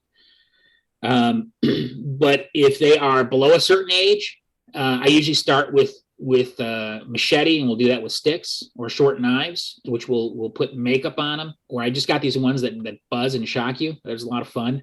Mm-hmm. Because what I see with, like, when people do knife sparring, a lot of times they're sitting there or stick sparring, they're batting away at each other on the safety gear, and it has no relationship to an actual fight at all, right? And just zero. And so I like to have an element of fear involved. We get the shock knives out, or get the lipstick knives out. You put a white sweatshirt on, you can see where you've been cut. I find with weapons, it's easier than just sheer fisticuffs, because straight fisticuffs, if you do it the way we do it, people are going to get hurt, right? Because we don't have, boxing is great. Muay Thai is great. They have a set structural rules. People still get hurt. It still teaches you real stuff. Don't get me wrong. I'm not criticizing this in any way or fashion, because I love that stuff. But our technical base is shit for free sparring empty hand because you hurt each other really bad, right? It's just because of how we haven't taken the stuff out these other things took out to make it work in that. So my fix on that has been weapon sparring, because of the weapon sparring, you can do much more with less injury, believe it or not, right? Because you get some lacrosse gloves, you get a decent face mask, don't allow much of anything else in terms of safety gear, but you're attacking the same targets you would attack if you were live. And I think that worked really well in terms of developing that sense of aliveness, not losing it. It's hard for me to talk about this and not demonstrate, because if I said, okay, well, what are you doing that's so dangerous empty hand? I go, okay, so we do certain types of leg locking that happens when you're free fighting. We will lock your leg, trap it down, and if you were throwing a cross at me, your knee or your ankle breaks. And I've actually seen this happen. It's horrifying when it happens. Someone didn't listen and they get hurt. It was not my class. It was someone else's class who shouldn't have been teaching this stuff, in my opinion. You can't do those techniques, right? And I think in the wrestling world, like if I look at Schweijao or something, it's a lot easier to say, oh, if you just held the guy this way, or if you did this, now that throw is that much more dangerous, right? Or we're going to do this without, say, leg locks, because leg locks really fuck you up, right? You can do that and develop the skill. I think empty hand, you have to change it so much it's no longer this thing. That's my opinion, right? But, like I said, my friends all have really good pedigrees. They all seem to agree with me. They go, you guys are nuts. Don't do that. Don't do that with that. That would not be wise. We agree with you, right? But it's a tough scenario, because I tell guys don't spar, and they go, what? I go, don't spar. Don't spar with this. You will hurt people. And they go, well, that's bullshit, because these guys say that and those guys say that, and they got their asses kicked. And I go, well, come fight us. Go ahead, come fight us. Feel free, but don't spar in your regular training for this particular aspect of it, or that particular aspect. But what we realized was we need that, and so we fill that gap with the knife sparring, with the stick sparring, and every once in a while I do what I call Animal Day. And Animal Day is this is something that I got from a friend of mine, actually, back when I was bouncing, where you get a whole group of people and they mob you, and you got to fight your way out of it, right? And people get hurt. This is not for the general public. It's still fun. You have to treat it with a certain amount of jolliness, even though you're gonna get rocked. But it's a reality check that fighting a mob of people, is not easy, but it forces you to think and process things in a way, and kind of throw yourself to the side and say, am I Conan here, right? Or am I the guy that's going to break? And I had conversations with people after these Animal Days, where I had a guy once get rocked pretty bad. He probably shouldn't have done it, but he wanted to, right? And he needed to, and he did, and he got rocked and he had a mild concussion. And I just looked him in the eye and I said, he's like sitting there going, I gotta go. And I looked at him and I said, brother, you can go if you want to, but who are you? You can decide right now. And this guy was a lawyer, a very prominent lawyer. I go, you think you are tough. You have to decide, are you? You just took a beating, man, and you did a great job, but now you want to run away. I go, you're fine. We got doctors here. We always have a doctor or paramedic present, this kind of thing, right? I go, you're fine. If you want to run away, you've decided you're the person who runs away. You're not going to have to fight again today. You already showed us who you are, and you did fine. You did good. But that fear, now that's in you. You got to get that out of you. Get that out of you. You decide who you are. He stayed, right? If he had to go to the hospital, believe me, he would have gone to the hospital and been fine. But I think there's some element to that is a priceless thing, because there's a myth in martial arts that you become a godlike being who can waltz through people like they're wet paper bags, and sometimes you can, right? Sometimes you can with these skills, and it's crazy, but you're still a human being, and there's still some guy who's gonna rock your boat. You're still gonna get in situations that you're not prepared for, right? And who you are on the inside really matters at that point. And another part of martial arts training is finding that in you. And that's why I'm giving this long-winded answer about sparring, right? It's important, but in more ways than you would think, because it helps you realize who you are, right? But within our method, we can't just do normal sparring, so we find ways around it. Yeah, that's good. That's well put. So my answers are terribly long. I'm sorry, man. I get carried away. So That's good.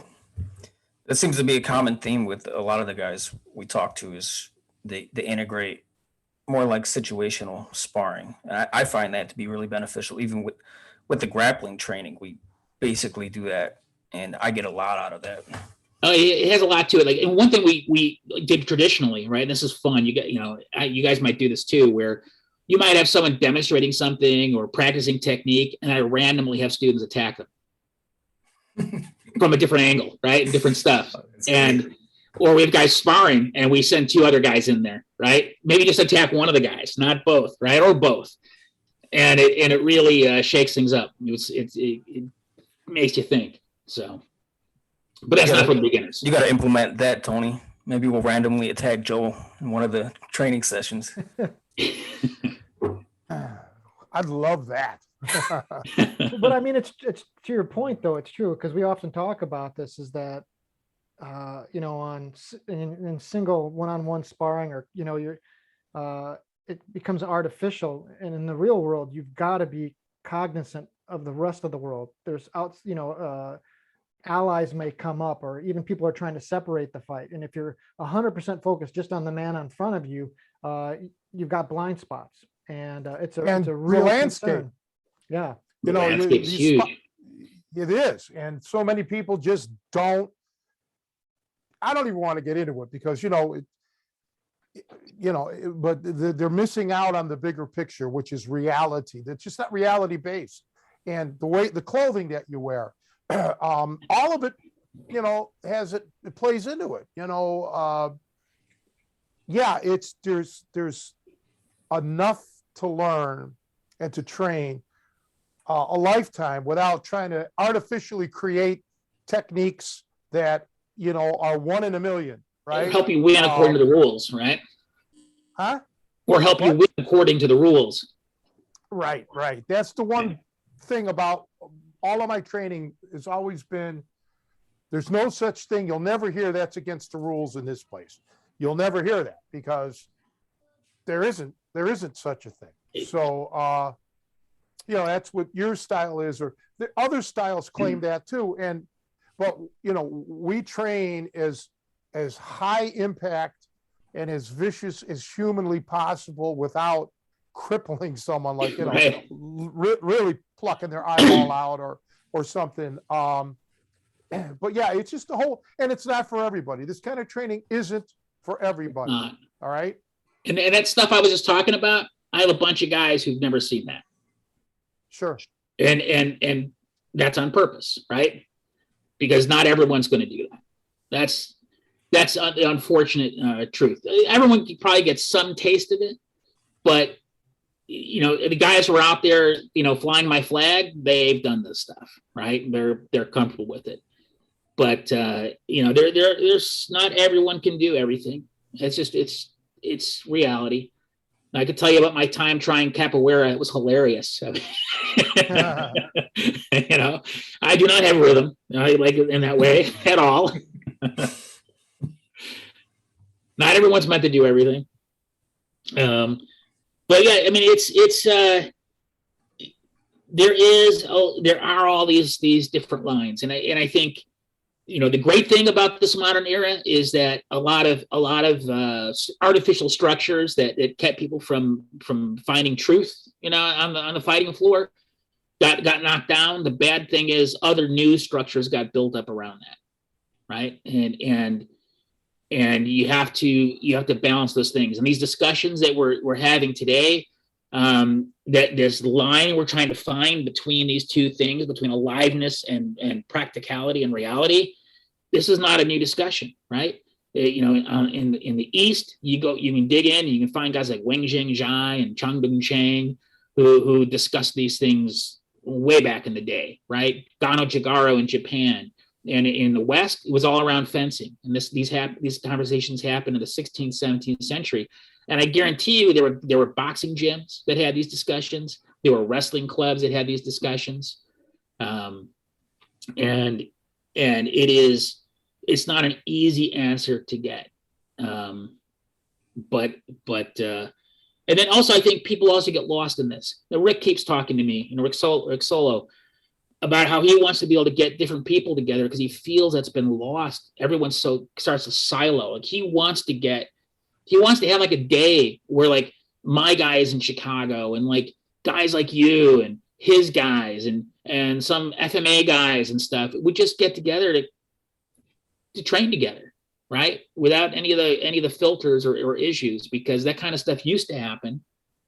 And now you have people going, oh, I'm this and I'm that. And to some degree that's good, right? But also it used to be we'd all hang out together too, right? Even though I was this and you were that. And that I think is something that I hope he can successfully pull off, especially with his new gym up there. Because I hope so too. Yeah. Ever since I was a kid, I saw I have a two-pronged thing. So I saw real violence, street violence. I was a part of it. It happened to me or my family and friends, but also being, Italian, I had an inside track on how things, let's be honest, with organized crime, how things went down. And the sheer violence behind it. I mean, the butchery of things that happened, the human torture, physical, absolute torture, torturing someone to death. This was all part of my upbringing and my culture and this, that, or another. And that's why, when I hear martial arts in general, not anyone specifically talk, I don't really pay much attention anymore because they haven't been in my shoes. They haven't been there, done that. They're not killers. And my whole thing has always been about killing. I want to kill you, and I want to prevent myself from being killed. Your sports stuff, I will blow through that so quickly, and your life is no longer in your control. It's up to me whether you live or die. That's how I always wanted to train. That's how I wanted my ability level to be. And and it had to be, because if I couldn't do that, then I probably wouldn't be sitting here right now talking to you, because I've been in those circumstances where my life may come to an end here because of this guy or these guys. You know what I'm talking about. I know exactly what you're talking about. And it's funny is when I moved to California, I would just talk about stuff that to me was normal, everyday stuff, the way I had lived in Chicago. And people looked at me with like, what? Or how could that be, or whatever. And I, as an example, I have a student, Kyle, he's trained me a long time now, and he moved to Iowa, God help him. But terrible street food in Iowa, man. They have no idea how to eat. It's just horrifying to me. But he'd moved from West Virginia, and he'd been living in Atlanta, and some guy there sent him to me. And he goes, before I lived in Chicago, I would have listened to you and thought you were nuts. And he goes, but I've lived here 2 years. I've had 3 attempted muggings on me and stuff. And he goes, I totally get it. And I go, yeah, there's a different environment in this particular city. And there are underbellies to it. And in my case, I was heavily exposed to the Chinese community side of that. And because of that, I'd come up against some of the Italian community as I view it in a as positive a way as humanly possible, right? But when you've dealt with real violence, when you've encountered, the necessity for real martial art, that's very different from, I live in a comfortable suburb and I'm going to go check out the self-defense school on the corner, or I'm going to go do MMA because it's 100% ring proven. It's just different. I think some of the Brazilian guys who came here actually came here with good intentions because they grew up in rough circumstances too, right? They had to use what they were doing, and for their environment, that's what it was. You know, Filipino guys, the same. You know, all these different people, they came from these different environments, and I always say Chicago in itself, Chicago, I think Philadelphia too. You get a different kind of person. Like I feel more comfortable going to a boxing gym in Philadelphia than I do visiting your average, you know, retail Silat store, if you will, right? It's just those guys I can relate to, right? I understand what they're dealing with. What's funny is the commonality and technique between the two, right? It's funny as I met some Philly boxers and I was teaching someone how to punch, and they were like, "Where'd you learn that? That's like our secret." And I'm like, I don't know. I learned this from a Dutch Indonesian guy, right? And we're talking about the brick in Philly, right, as a method of punching. And so you know, it's if you've encountered the need for usage, it's very different from people trying to teach self-defense or understand self-defense or teach a martial art outside of as just physical culture versus actually having to use it. And you're right. I think that's where the commonality that we come from. And you know, Rick teaches, you know, Muay Thai as a sport, but he's a usage guy. He came from, you know, I'm going to guess, I don't know you yet, Tony, but I got a feeling I'm going to. You know, my background was I had to use this, and I found ways that were, how would you say, morally defensible to make sure I got a chance to use it and apply it outside of those times. Rick did the same thing, right? And you have to have that. You just have to have that. And I don't know how to translate that to this modern era where everything is fair and you can ask for people to interrupt and stop, because in life there is no stopping. You either win or you don't. And you learn things too around the martial art that aren't just physical skills. I tell this true story that cracks me up every time I think about it, because it was purely spur of the moment. I was walking back from Bucktown towards Lincoln Park, and I knew a young lady who lived in Lincoln Park, and I knew she'd let me crash on her couch. I'd been at some parties, and I used to just hike across the city all the time. And I'm going into Lincoln Park. Come on, it's Lincoln Park, right? Nothing's going to happen here. I'm going through the park. It's one of those apartment buildings that face the park itself. And some guy walks up to me in a hoodie, and he draws a knife.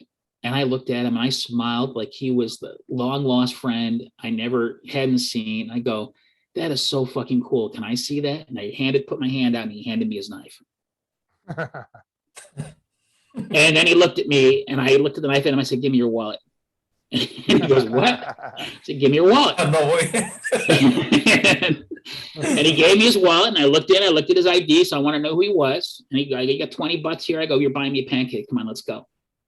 And we went to that Golden Waffler it was on the corner there, and we had waffles. I was waiting for 8:00 to hit so I could wake up this one Irish priest I knew, and he would straighten this guy out, right? Because I didn't want to call the cops. He clearly had problems. I spent a couple hours talking to him, try to, you know, see if I could get his head straight. I don't think I could. That's why I'm going to give him the Irish police. The Irish priest versus the police. But you know, that the realization was I didn't have to hurt him. I didn't have to deal with him. I just had to confuse him. And I just looked at him with absolute love and affection and said, "That's really cool. Can I see that?" And he gave it to me, because that's not the response he expected. Cognitive awesome. dissonance. Yeah. It's meaningful. Yeah, there's a time and a place for psychology and fighting. That's for sure. Yeah, sometimes it works. Like I'll make this brief. When I was a kid, boxing and wrestling were not considered martial arts. And now in MMA, boxing and wrestling is so predominant. But the funny thing is, MMA is not a martial art. If boxing and wrestling weren't a martial art 40, 50 years ago, or 30 years ago, or even 20 years ago, MMA is not a martial art. It's become complete sport, which is fine. but the warring aspect of it has been taken out. Doesn't mean you can't use your skills in a street fight, just like boxers and wrestlers have, for forever. But I think there has to be, Noah Webster needs to come back to life and start to redefine these terms, because so much, I remember even as a kid, I started boxing before I actually started wrestling, and I would get talked to by my coach about using everything for self-defense too, this, and there was a moral and a psychological dissertation that he would give regarding it. And I don't know if that's happening in a lot of the gyms nowadays. Maybe it's just strictly technique, or let's spar, or let's do this. But I think people have to start, especially nowadays, where violence is on an upswing again. You got to be aware of it. And you really have to start focusing on it, both from a psychological standpoint as well as a physical standpoint and a legal standpoint. Here in Chicago and in other areas down south, gun violence is, at a high, and there may not be anything you can do physically from it, right? You may be just a sit and duck. So in those instances, you have to train psychologically. You have to know how to handle it, like you did with the pancake guy when you guys went to Golden Nugget and shit. So that's the name. Yeah, Golden Nugget. Yeah, so you just have to, there has to be a difference, I think. I've never changed. This is how I've always taught guys that really were in my inner circle. But, schools like mine have gotten gobbled up and swallowed up by, the sport, out here, the BJJ schools or the MMA gyms. And the sad part is that I've noticed that the BJJ schools themselves don't last. Okay, they'll come in, people start swarming, and then all the other little martial arts schools will shut down.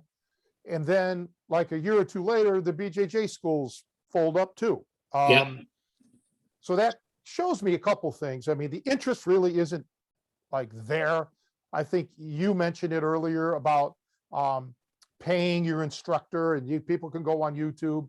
And so it's very hard for the instructors to have a regular job and a regular house, or their own home, and then have to pay for the gym when you may not have enough students.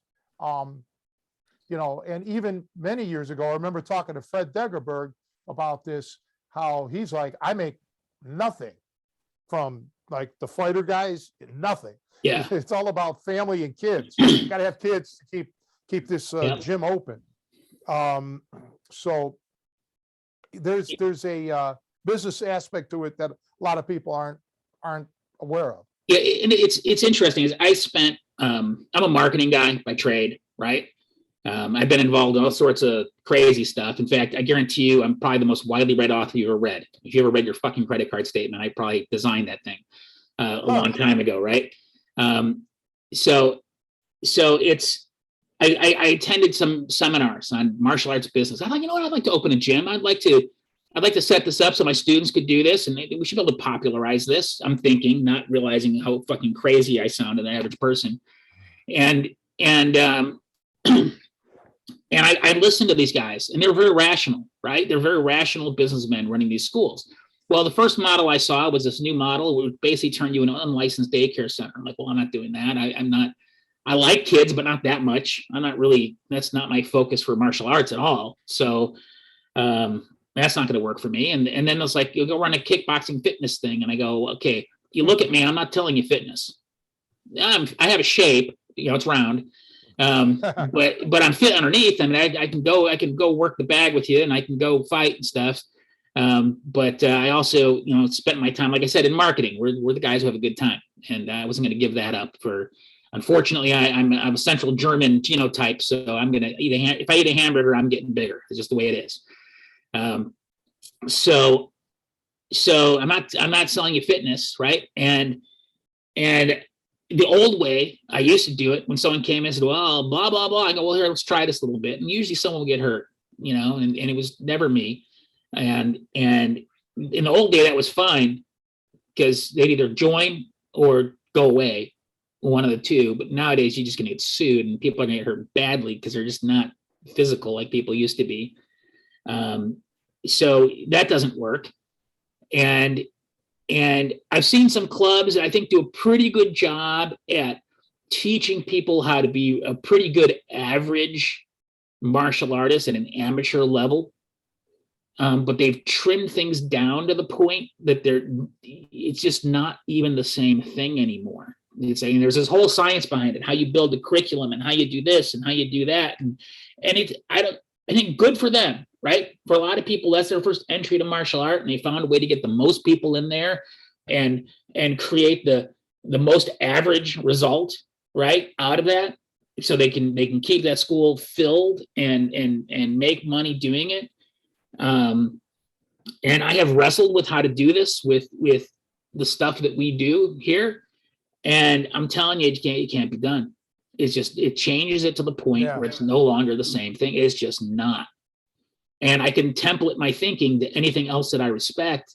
And with the exception of things that are built with a competitive sport nature to it, like Muay Thai, right? Which Muay Thai, you can easily turn that into anything you want, because I think it's, in my opinion, of the combat sports, it's my favorite, right? In terms of the combat sports, and that it allows, they can do some throwing, they do kicking and punching.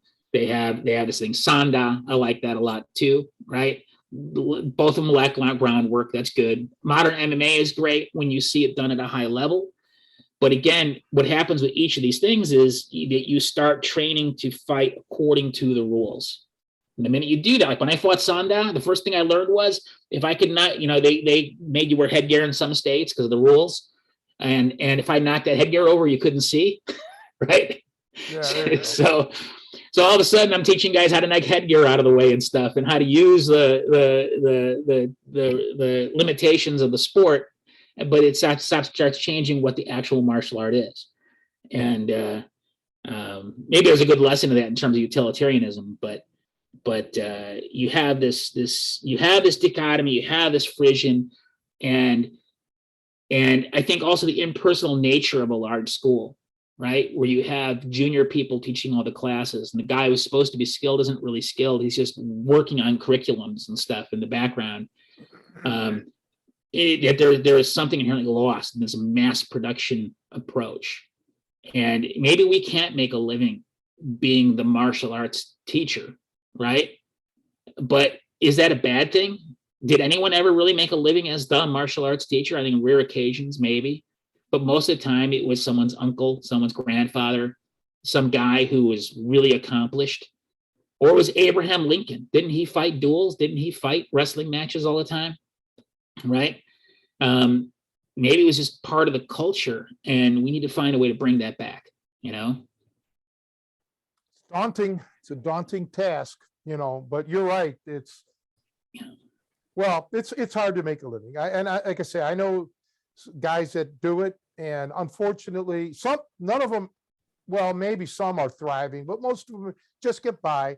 But as you get older, my age or older even, maybe you don't want to just get by. Maybe you want to have the nicer things, and then, or you don't want to work a 40-hour job a week and then go to this and deal with it. Some guys can't because they're maybe not older, they're younger, and now they want to have a family.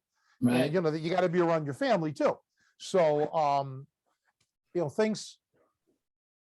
Well, but this is not a new phenomenon, because, small hardware stores have gone because of, Home Depots and stuff. Right, and, right.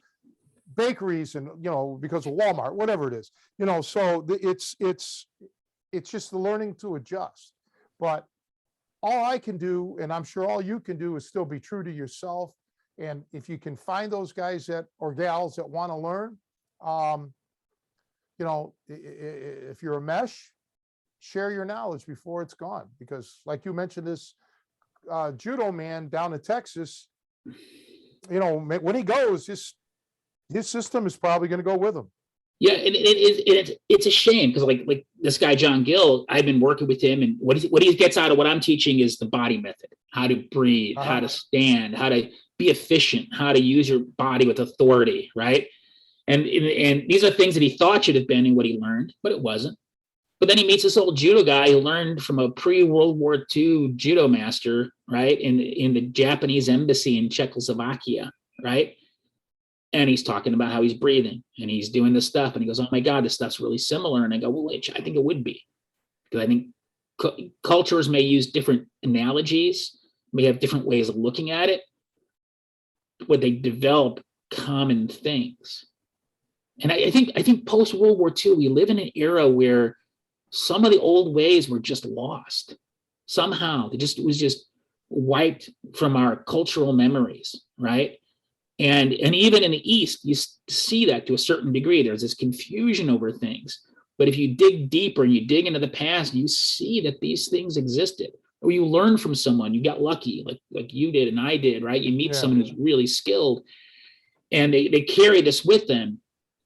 And they have things that just seem to have been misplaced or lost in the process in this mass consumption world. And believe me, I'm a capitalist. I love mass consumption world, man. I'm old enough to remember how crappy the grocery stores were in the 70s, right? I mean, you know, unless you were lucky to live in a certain neighborhood or something, right? So there's a benefit to it, but from a value martial arts, and I'm afraid to sound like a goofy, angry old dude here, but there is an inherent value in these arts and these methods. I almost use the word tradition. I don't want to do that because people think tradition is when you bow and genuflect and this sort of thing. And maybe some of that is true, but it also has to do with the knowledge that gets passed down hand to hand from that teacher to that student, from that father to that son, from that uncle to that nephew, from that grandfather to that grandson, that is a thing I'm saying, guys, pick it up. You see someone like this, you see a group, it can be a commercial gym. I would send anyone over to Rick's gym or some other guys I know, right? I think they're doing a great job commercially, and fortunately their art is structured well for that. But I also say, hey, look, find this guy, Tony. I know he lives in this town, go find him. I've sent guys, I go, I know this guy. I go, you live, they're calling up to train with me. And I go, yeah, you can train with me. Yeah, you can visit my seminars. You can do this, you can do that. I go, but you know who you live near? I know this dude. I trained with him for like 2 months before he moved. And I'm going to tell you, he's X, Y, and Z. And he's 2 towns over from you now. And I know this as a fact. And I can introduce you, and there's a tradition there that can be carried on that has real fucking skill, Let's not let that be lost, right? And I want people to find those things and pick them up. Rick talks about this one cop in LA who had developed an entire methodology built around his martial arts training or whatever, but that was taught and used by the police on the West Coast. And this guy was amazing, apparently, by all stretch of accounts.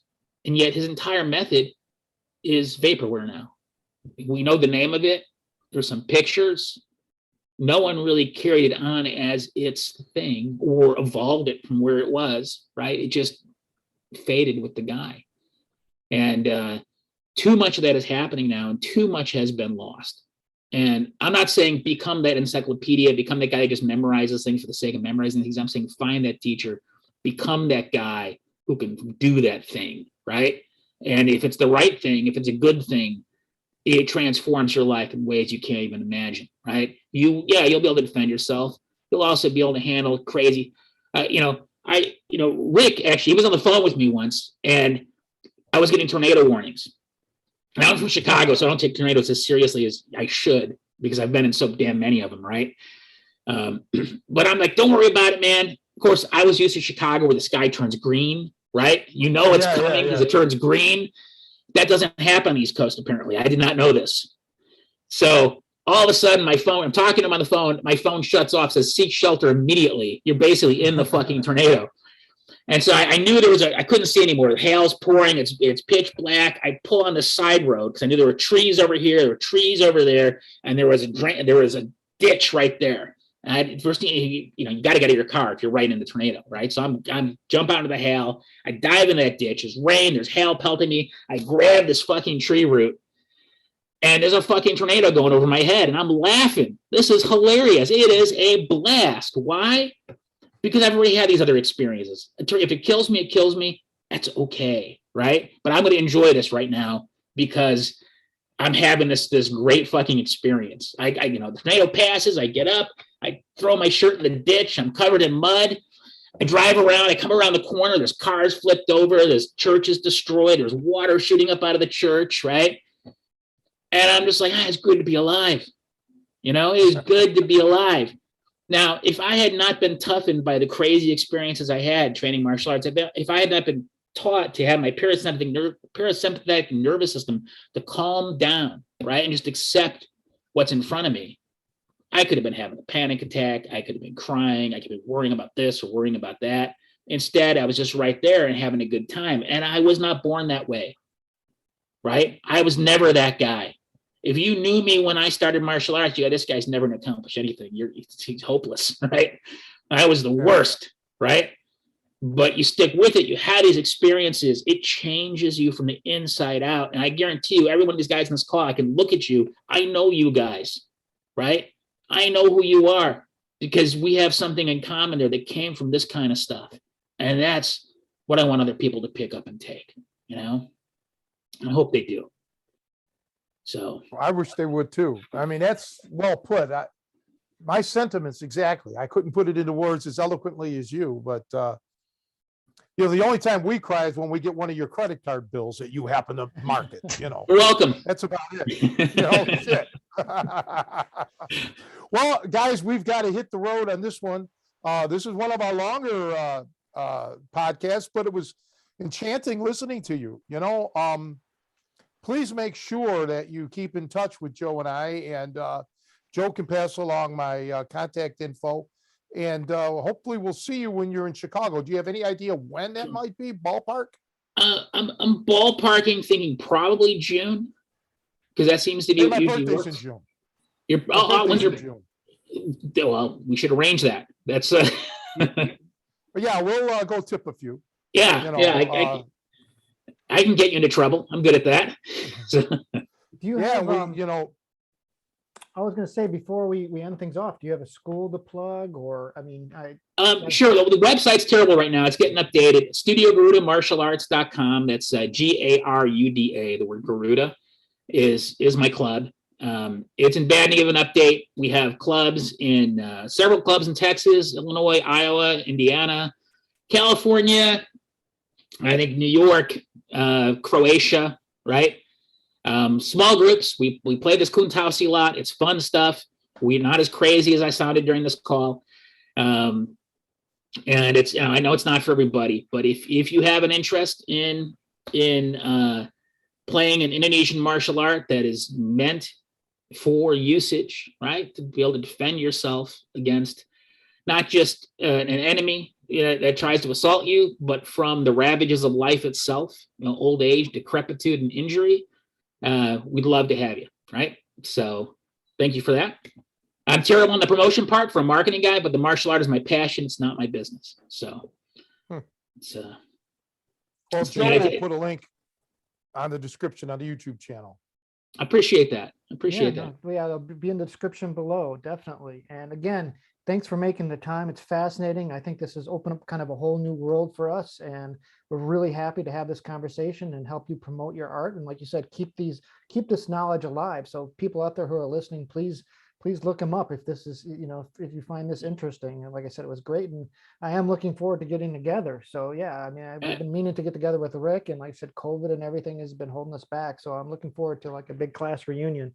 This would be a blast. Speaking of that, get us the info as soon as possible, because I am having my class reunion, my high school class reunion in June in Cleveland. So I would like, if I don't know what my situation here will be, but I would like to be able to go to Cleveland for that.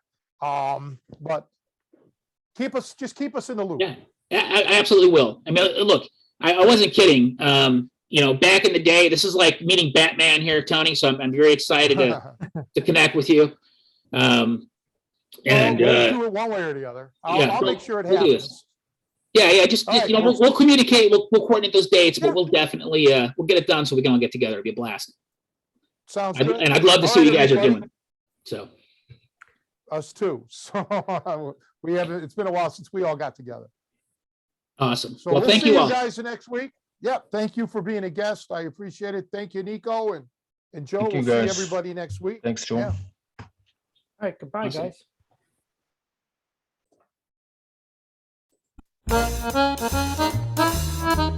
guys.